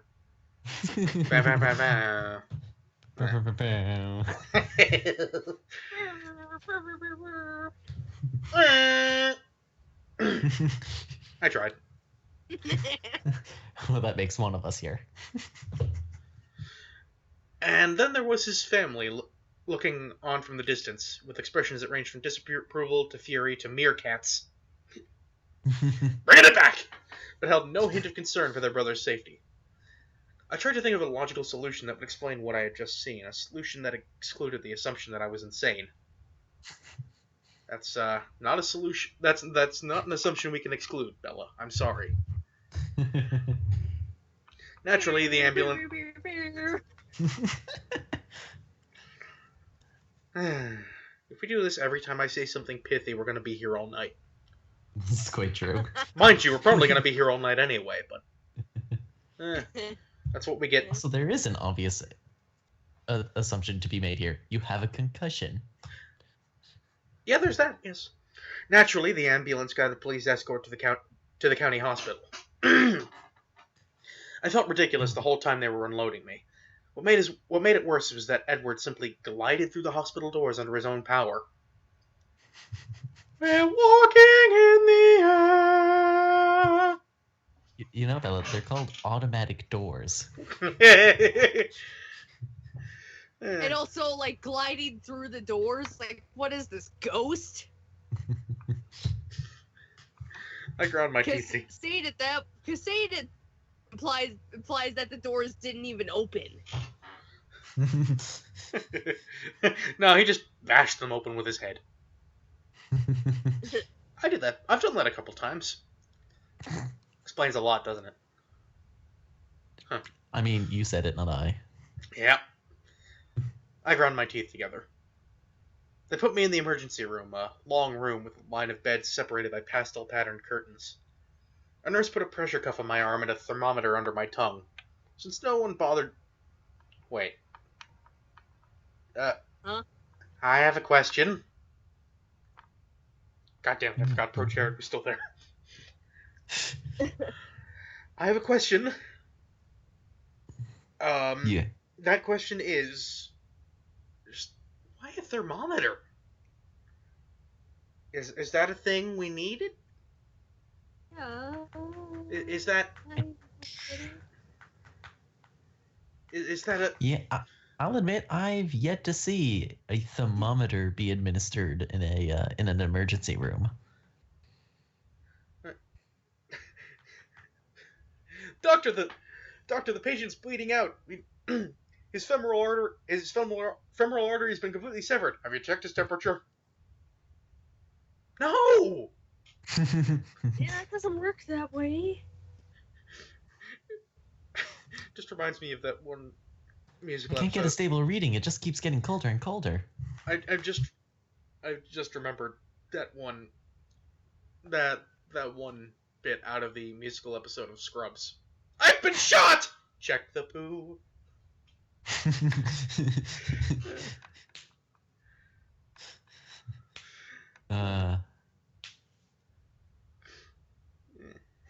I mean,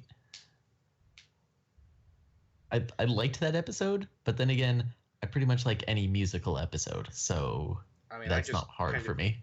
I just kind of generally like Scrubs. 'Tis a good show. Also true. Also, apparently they always do the thermometer thing. And thinking back on it, I actually probably wouldn't have seen that part. I was always picking up the patient after they were done. Yeah, fair enough. Kind of the same here. Since no one bothered pulling the curtain around to give me some privacy, I decided I wasn't obligated to wear the stupid-looking neck brace anymore. When the nurse walked away, I quickly unfastened the Velcro and threw it under the bed. And then my neck just sort of fell to the side. And then her head fell off. Wasn't that some, like, children's scary story thing? It was like, fuck it, whatever. Actually, no, that does sound familiar. There was another flurry of hospital personnel another stretcher brought to the bed next to me. I recognized Tyler Crowley from my government class beneath the blood-stained bandages wrapped tightly around his head.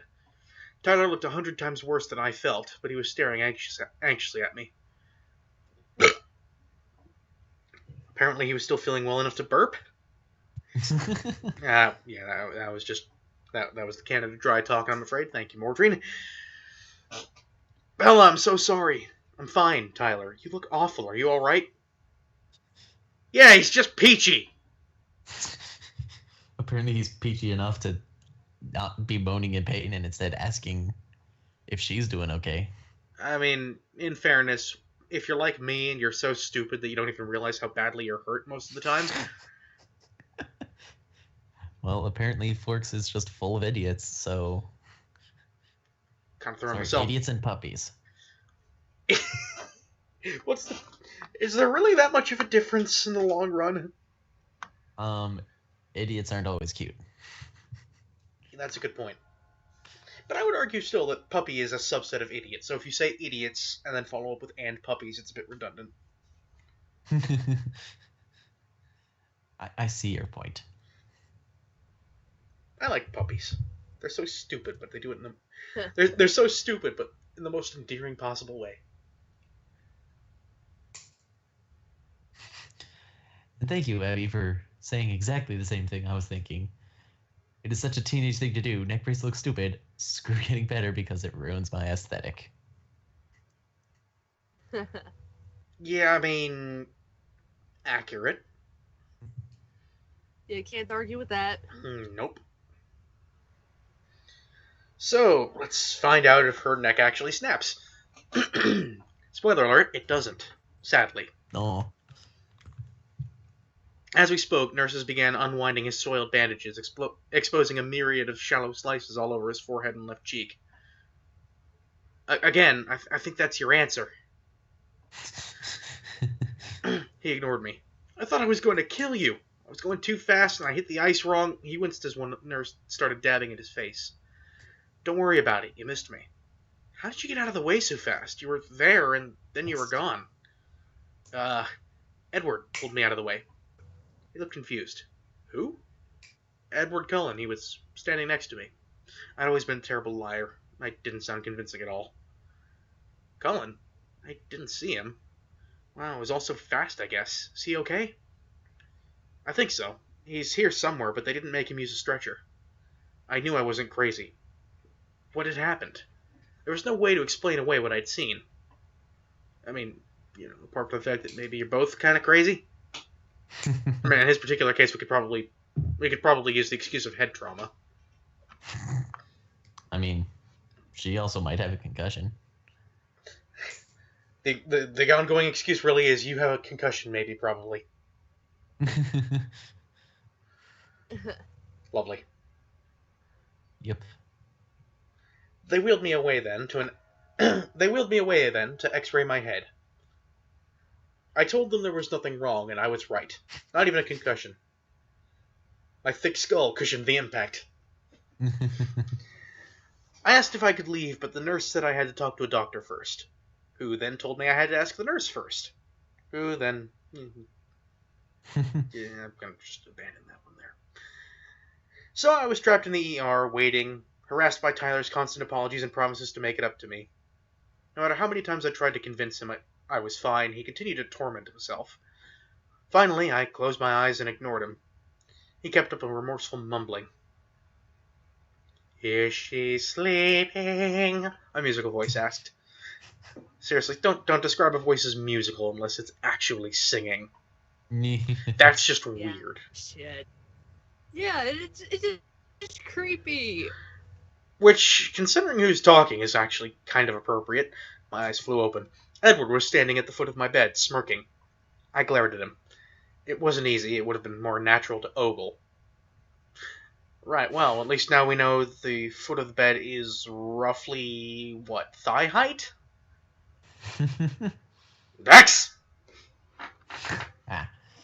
It just keeps happening. Hey, Edward, I'm really sorry, Tyler began. Edward lifted a hand to stop him. No blood, no foul, he said, flashing his brilliant teeth.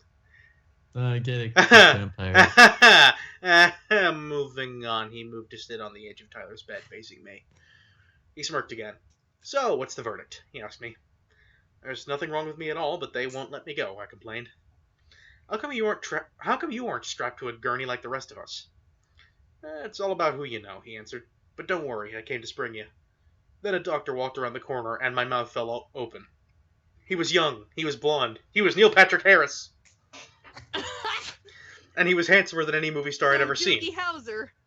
Exactly! Oh, God. And he was handsomer than any movie star I'd ever seen. See? Neil Patrick Harris! Howser! Oh, God. What did Slayer say this time? You went to number 8. Edward was standing at the foot of my bed. Smirking. Okay, I'll give you that one. I will give you that one. Definitely. That was a good one. Anyway, back to Doogie. He was pale, though, and tired-looking, with circles under his eyes. From Charlie's description, this had to be Edward's father. So, Miss Swan, Dr. Collins said in a remarkably appealing voice. Neil! Patrick! Harris! I'm sorry, but that has to be exactly what Stephanie Meyer was going for, and I'm actually going to give her a couple brownie points for that. Because, I mean, it's Neil Patrick Harris. How can I not? Although that does bring up the question. It does beg the question, why does he have a wife then? I don't keep up with that sort of thing. Dude, Neil Patrick Harris is like the gayest gay who ever gayed. And it's fabulous. Yeah, it's like he's such an amazing gay guy, yet he plays a straight guy. Yet he plays a straight man amazingly well. Acting. Yes. Anyway, how are you feeling? I'm fine, I said, for the last time, I hoped. He walked to the light board on the wall over my head and turned it on. Your x-rays look good, he says. Does your head hurt? Edward says you hit it pretty hard. It's fine, I repeated with a sigh, throwing a quick scowl toward Edward. The doctor's cool fingers probed lightly along my skull. Oh god, he's a vet. With those cold, cold hands. He noticed when I winced. Tender? He asked. Not really. It had worse. I heard a chuckle and then looked over to see Edward's patronizing smile. My eyes narrowed. Cullen! We got from Doogie Howser MD to Seinfeld, apparently. Well, your father's in the waiting room. You can go home with him now. But come back if you feel dizzy or have trouble with your eyesight at all. Can't I go back to school? I asked, imagining Charlie trying to be attentive. Maybe you should just take it easy today. I glanced at Edward. Does he get to school? Does he get to go to school? Someone has to spread the news that we survived, Edward said smugly. Actually, Dr. Cullen corrected, most of the school seems to be in the waiting room. Oh no, I moaned, covering my face with my hands. Oh.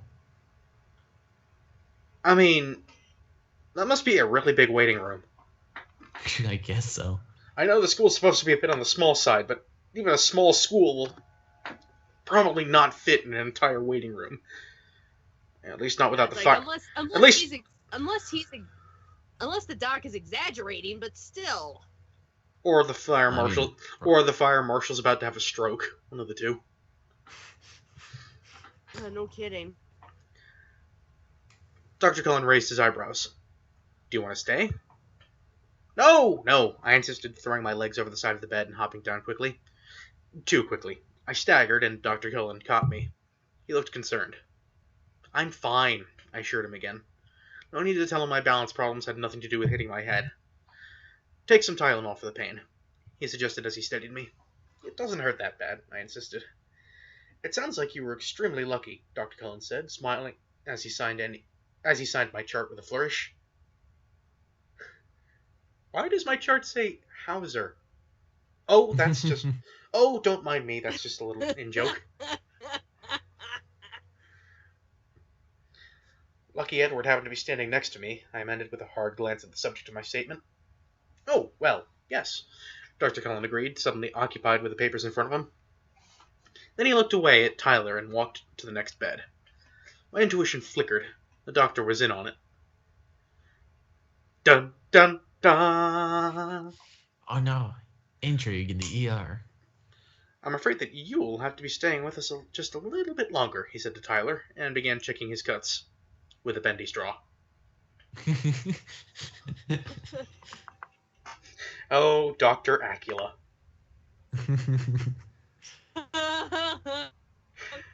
Oh, goodness. I hadn't even gone that far. He's a doctor and a vampire. Like, disregarding the resemblance to Neil Patrick Harris, you kind of have to make the reference at some point. Also, I mean, Scrubs. yes. If you can remember it. I mean, I watched Scrubs. That's a good point. Slayer brings up. You have to wonder why they keep referring to Edward by his full name whenever a scene with him starts. Well, it does seem a bit informal to just call him Eddie. See, my thoughts went to Ed. I mean, either way. I just thought of that too. And think of all the references that they could have made. Just to be mean to the guy, Evil Ed. No, just holding Bella close and aggressively patting her head. I like chickens, Eddie.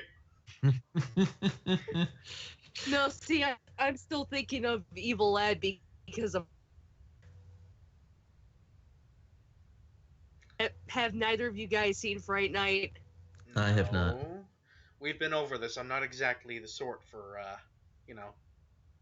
Well, okay, you have an excuse because you're not a horror guy. Yeah. Although. But yeah, because one of the teenagers in that film, because his name is Ed, and the other teenage guy in that film, to give him crap, calls him Evil Ed. And a kind of a minor spoiler, Ed is the one that gets turned into a vampire. Oh. Whoa! Slayer brings up another good point. Dr. Acula is also a band. And it's deathcore, which is actually kind of disappointing. I would have hoped they'd have taken a genre that was a little bit harder to take seriously. Then again, comedic deathcore could be kind of interesting.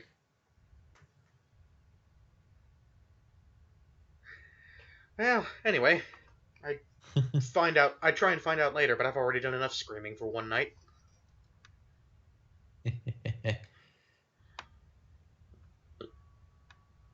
Moving right along.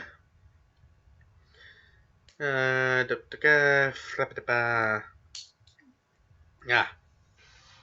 Right. As soon as the doctor's back was turned, I moved to Edward's side. Can I talk to you for a minute? I hissed under my breath. He took a step back from me, his jaw suddenly clenched. Your father is waiting for you, he said through his teeth. I glanced at Dr. Cullen and Tyler. I'd like to speak with you alone, if you don't mind, I pressed. He glared, and then turned his back and strode down the long room. I nearly had to run to keep up. As soon as we turned the corner into a short hallway, he spun around to face me. What do you want? He asked, sounding annoyed. His eyes were cold. His unfriendliness intimidated me. My words came out with less severity than I'd intended. You owe me an explanation? I reminded him. She's so wimpy. I saved your life. I don't owe you anything. I flinched back from the resentment in his voice. You promised! Bella, you hit your head. You don't know what you're talking about. His tone was cutting. My temper flared now, and I glared defiantly at him. There's nothing wrong with my head. Oh, girl. Oh, honey. Oh, shit. Oh, don't even get me started.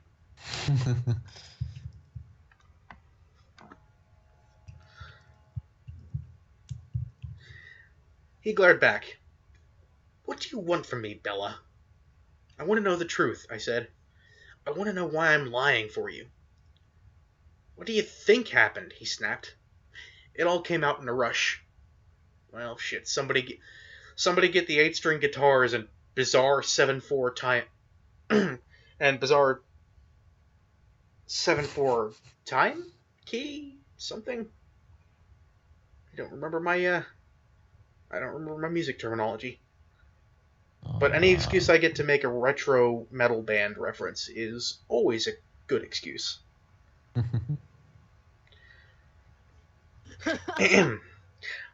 Right, well, let's see if I can't do this as rushed as possible.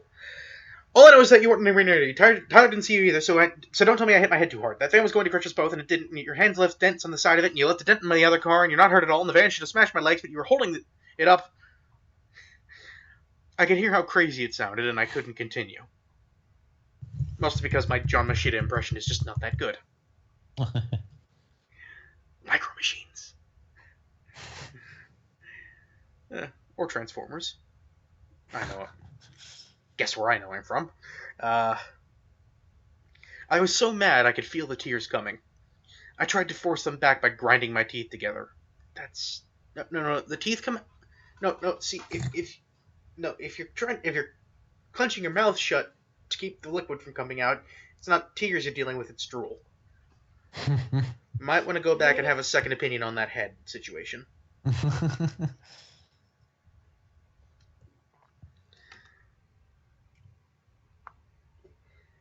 He was staring at me incredulously, but his face was tense, defensive. You think I lifted a van off you?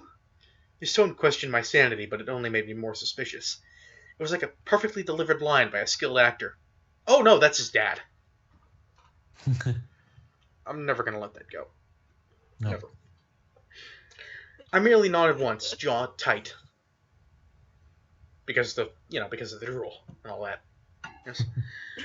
Nobody will believe that, you know. His voice held an edge of derision now. Oh, why does that remind me of... Of course, now that just reminds me of that awesome story I remember reading on Tumblr about Bill Murray walking up to somebody's table in Wendy's, stealing a French fry right out of the little cardboard fry thingy, and just looking at them in the eye and just saying, "No one will ever believe you." Which, I mean, just by sheer force of the fact that it's Bill Murray in that story, yeah, I totally believe it. That is such a Bill Murray thing to do. Yeah, it really is. What I wouldn't do to be watching Ghostbusters right now. No, not that one. Yeah, that one. That one. Yeah, the older one. Yeah, the one without the boobs. Did you just say the one without the boobs? Yeah. I mean, God, have you seen the Two? Well, okay, I think we're using very... that's not the kind of boobs I meant. I mean, it is, but I was making up. Yeah, you meant the boobs. You meant, like, the one... I meant the one with the idiot boobs. Yes, but also the boobs. In a bucket.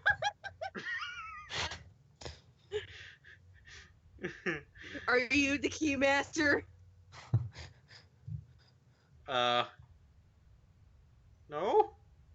I haven't played Kingdom Hearts in years. I had to make that reference, okay? And I had to ruin it. Yes. Mostly because I'm kind of worried that if I responded with, "Are you the gatekeeper?" you would have skronked at me.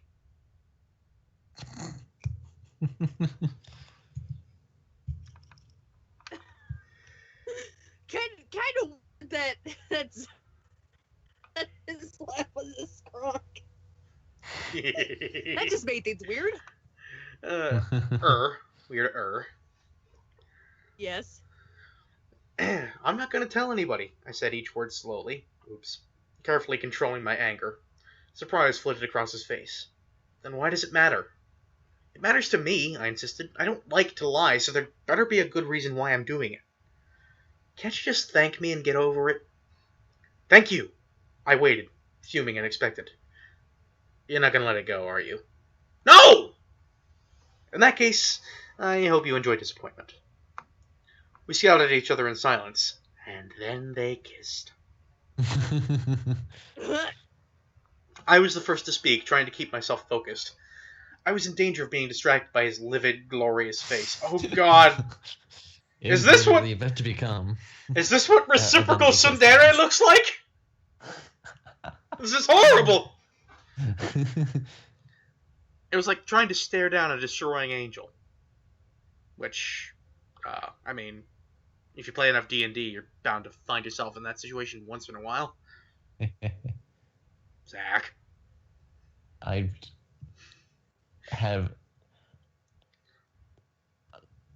refuse to say anything. Yeah. I mean, if nothing else, at least I can claim that I taunted the god of storms. Repeatedly. I mean, that's like your entire party at this point. Well, I mean, okay. Yeah, we need to talk about that because, oh God, the Drew Wash campaign. We've mentioned it in passing on the stream before, but there's just a certain level of... I'm going to go a little bit counter monkey for the moment and just say, oh dear sweet merciful Lordy, some of the stuff that happens in that game is absolutely amazing. See, the God of Storms in this particular setting that Zach has written up for us is a fellow by the name of Selenis. He's a bastard. A right bastard.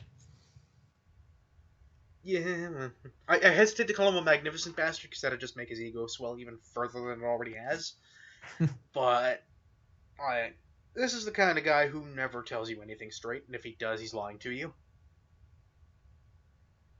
NPC's word. That's the NPC's words, not mine. But like, there are very few moments I love more than taking a smarmy character like that and just turning it back around on them, which is exactly what my character did when Selenis was trying to get information out of us. Oh, you want to know? Oh, you really want to know, don't you? I'm not going to tell you. We're not going to tell you a damn. We're not going to tell you a damn thing until you tell us what the hell's going on. It really got him steamed.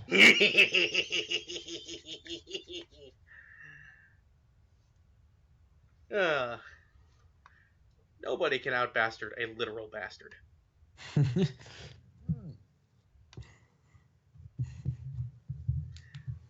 Anyway, back to this bastarding thing. That's a word, totally. I swear. And if aloneness can be, so can that. Why did you even bother? I asked frigidly. He paused, and for a brief moment his stunning face was unexpectedly vulnerable. I don't know. I punched it, he whispered. And then he turned his back on me and walked away. I was so angry at... Actually, you know what? Before I keep going. You don't know. You know, it's okay if you want to say you were just thinking with your pants.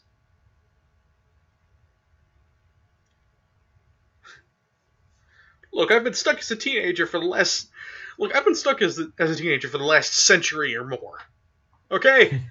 I'm not the best at making informed decisions. This is true. Could have at least been like, you know, his brother Dwayne The Rock Johnson. Oh, hi, garage door. I really need to get some soundproofing in here. And I mean, I didn't hear it. Ah. Well, then I'm just going to count myself lucky that my microphone's a piece of crap. Well, it is. I was not debating it. You certainly know your microphone a lot better than I do. Well, considering my microphone is exactly what was giving us trouble earlier. I mean, it's true. The reason we started with a troubleshooting session. I mean, technically it was that OBS Studio just straight up wasn't recognizing that my microphone existed and refused to do so until I rebooted the program. But, I mean, you know, still not a very good microphone.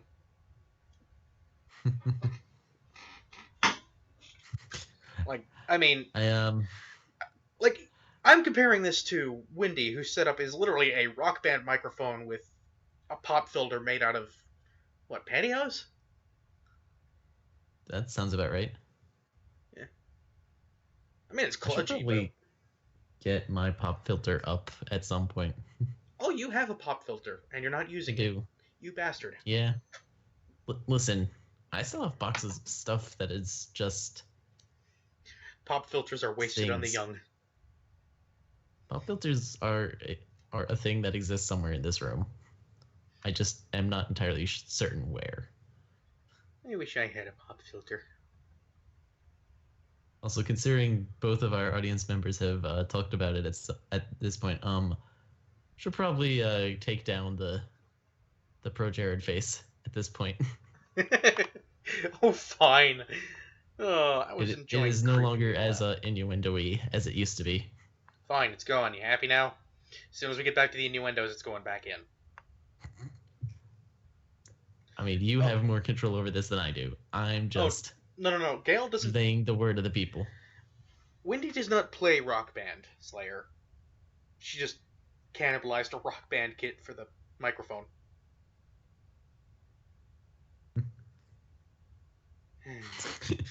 You're welcome, Abby. And lo, there was a sigh of relief all across the land.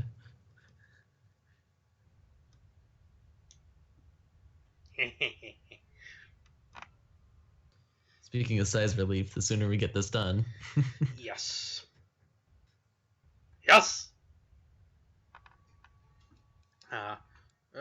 Almost forgot to hit the button.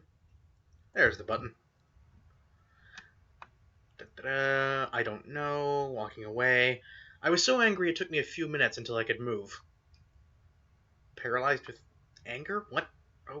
Okay. She was turning to marble.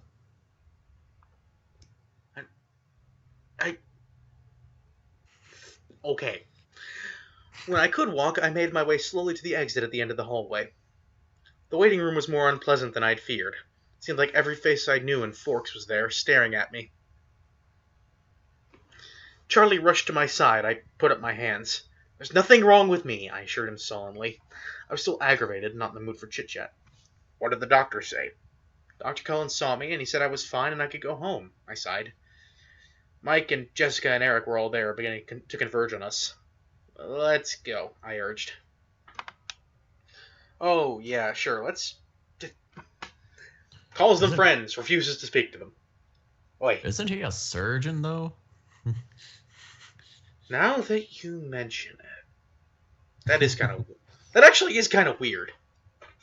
No, isn't he a surgeon, though? No, he just plays one on TV. Keep going back to it. Obviously. Charlie put one arm behind my back, not quite touching me, and led me to the glass doors of the exit. Oh, good, the awkward floating hand. Dad edition. Dad edition. I waved sheepishly at my friends, hoping to convey that they didn't need to worry anymore. It was a huge relief, the first time I'd ever felt that way, to get into the cruiser. Yeah, not gonna lie, usually getting into a police car is not the most relieving affair.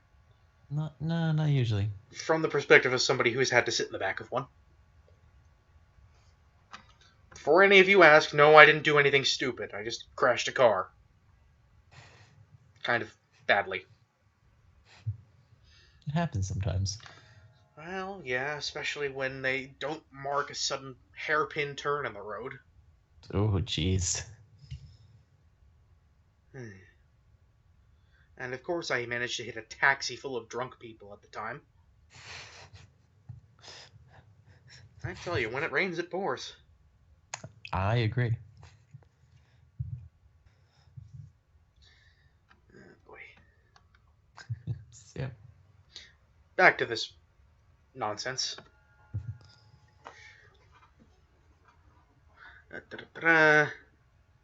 Upper hand, Dad edition. Drove in silence. There we go. We drove in silence. I was so wrapped up in my thoughts that I barely knew Charlie was there. I mean, he does a pretty good Invisible Man reference most of the time anyway, so... I was positive that Edward's defensive behavior in the hall was a confirmation of the bizarre things I still could hardly believe I'd witnessed. That was kind of word salady.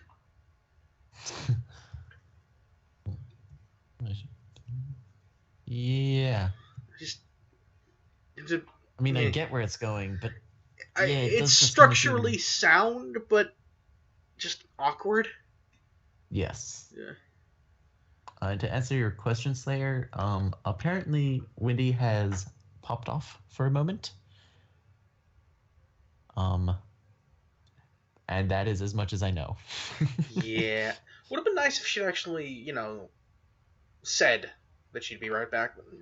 She instead decided to write it in Skype, so... Because we definitely totally have our eyes on that. Yeah, I'm on Do Not Disturb, so I'm getting literally zero input from Skype at the moment. Apart from the call itself, obviously.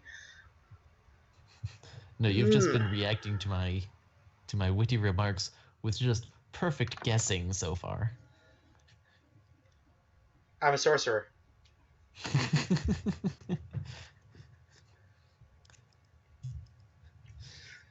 Either that, or you've just planted bugs in my room. Don't you already have those? Extra bugs.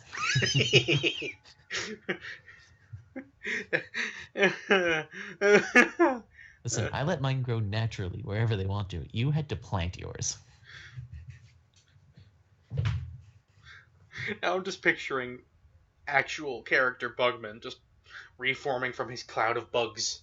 And just reaching down, grabbing at his crotch. Oh, I think I accidentally picked up a few stragglers.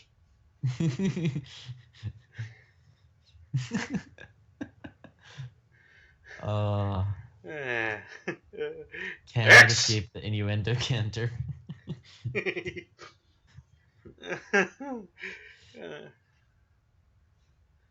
Oh, jeez. Yeah. Yes. When we got to the house, Charlie finally spoke. You'll need to call Renee. He hung his head, guilty. Sad mustache. I was appalled. You told Mom? Sorry.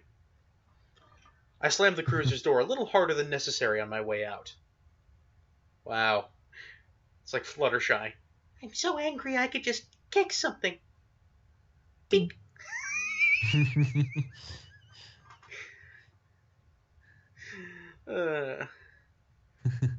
Oh, the adorable anger of an ineffectual marshmallow.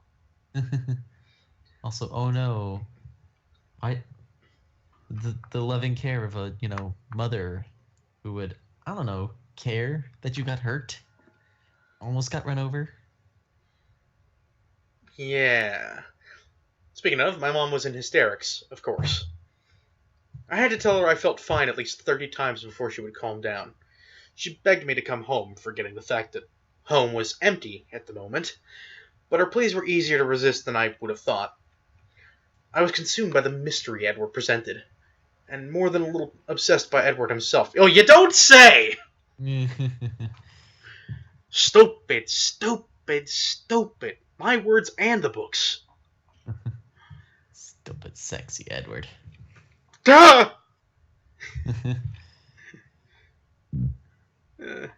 I wasn't as eager to escape Forks as I should be, as any normal, sane person would be.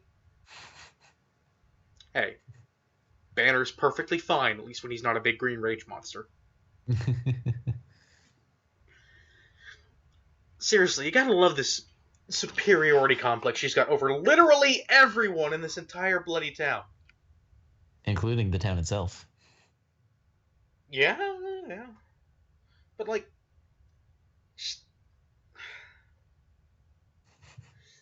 I'm sorry. Okay, I'm back. What did I miss? Just a lot of things. not really. Well, okay, they left the hospital. They left the hospital. She had to call her mom. Predictable. Then she recognized. Again, how dare her mother love her? And then she realized and show caring. Yeah, and then she realized A, that Edward was a fascinating subject to her, and B, that the fact that Edward fascinated her so much was really goddamn stupid. I almost thought it was going to be that she realized that Edward was a fascinating creature. Yes, very fascinating. Dex!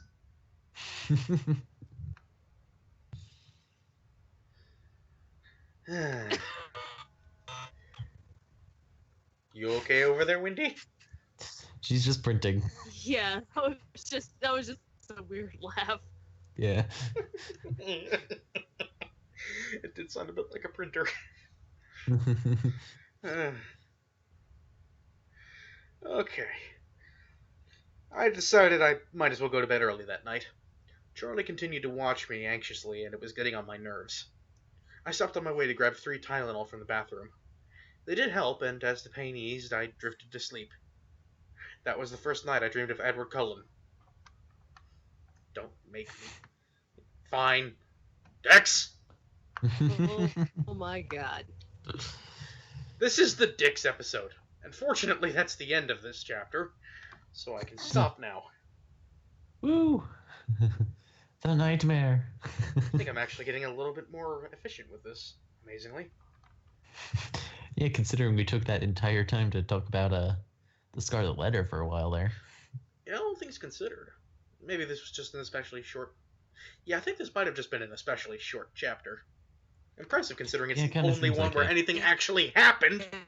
Yeah, it really had, one major scene to it, and then just kind of its wrap-up, and then it was done. Yeah.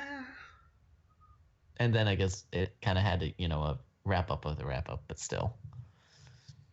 It didn't really feel like 2 separate scenes, the car scene and the hospital scene. It was just the car scene, and then it just kind of... Yeah, there wasn't really any break between the 2, so it just sort of bled into the... Yeah. Yeah. And it doesn't... That's bad storytelling, Stephanie.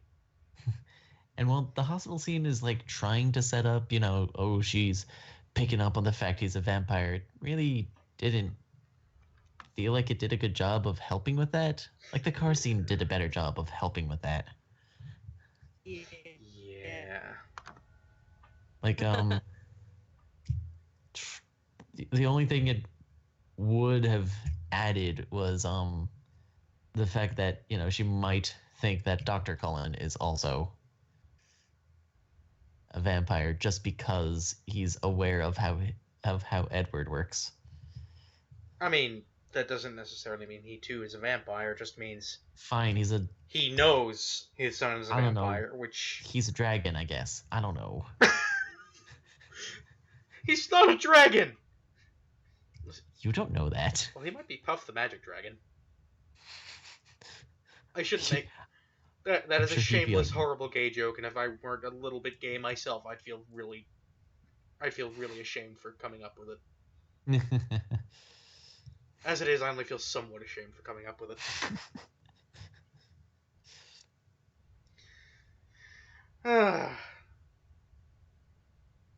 Well, that was a thing. Was Car 6 the chapter? Yeah, pretty much.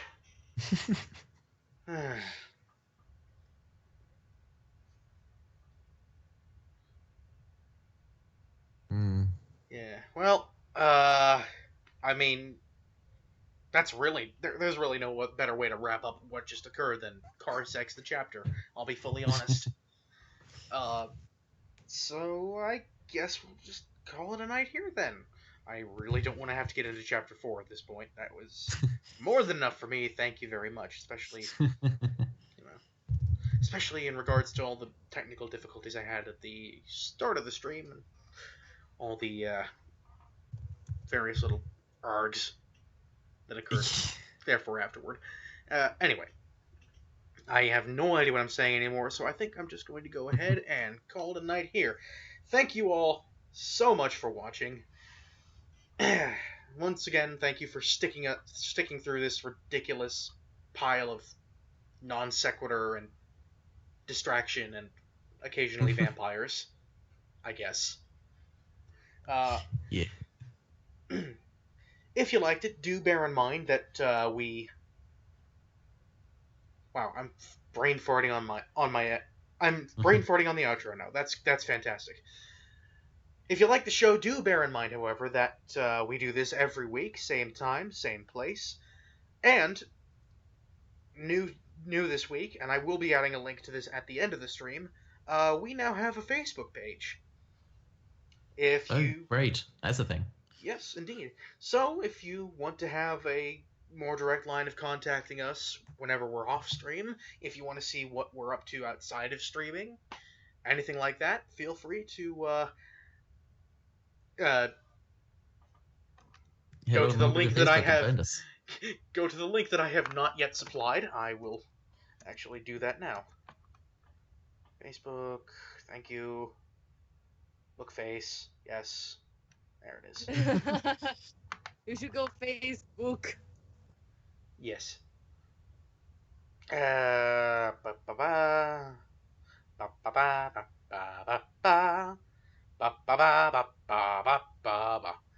am hitting the wrong things. Here we go. That sounds like you. Should have photo. There we are. Only when you can stop me. Well, I mean, I could just end the call. That's true. Oh, and I think I'll also... And then you could just say whatever you want about me. Okay, there we go. Link in the chat. Link in the doobly-doo. And, okay. Well, that was very professional of me, wasn't it? Okay, so, if you like what you saw here, do follow us on Facebook. And we will see you back here, same time, next week, same place, right here. Same bad time, same bad channel. You made that joke last week. I don't care. It doesn't mean we can't repeat it. I hate it when you're right. Anyway, that's our stream for the night, ladies and gentlemen. Thank you all for watching. End of line.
And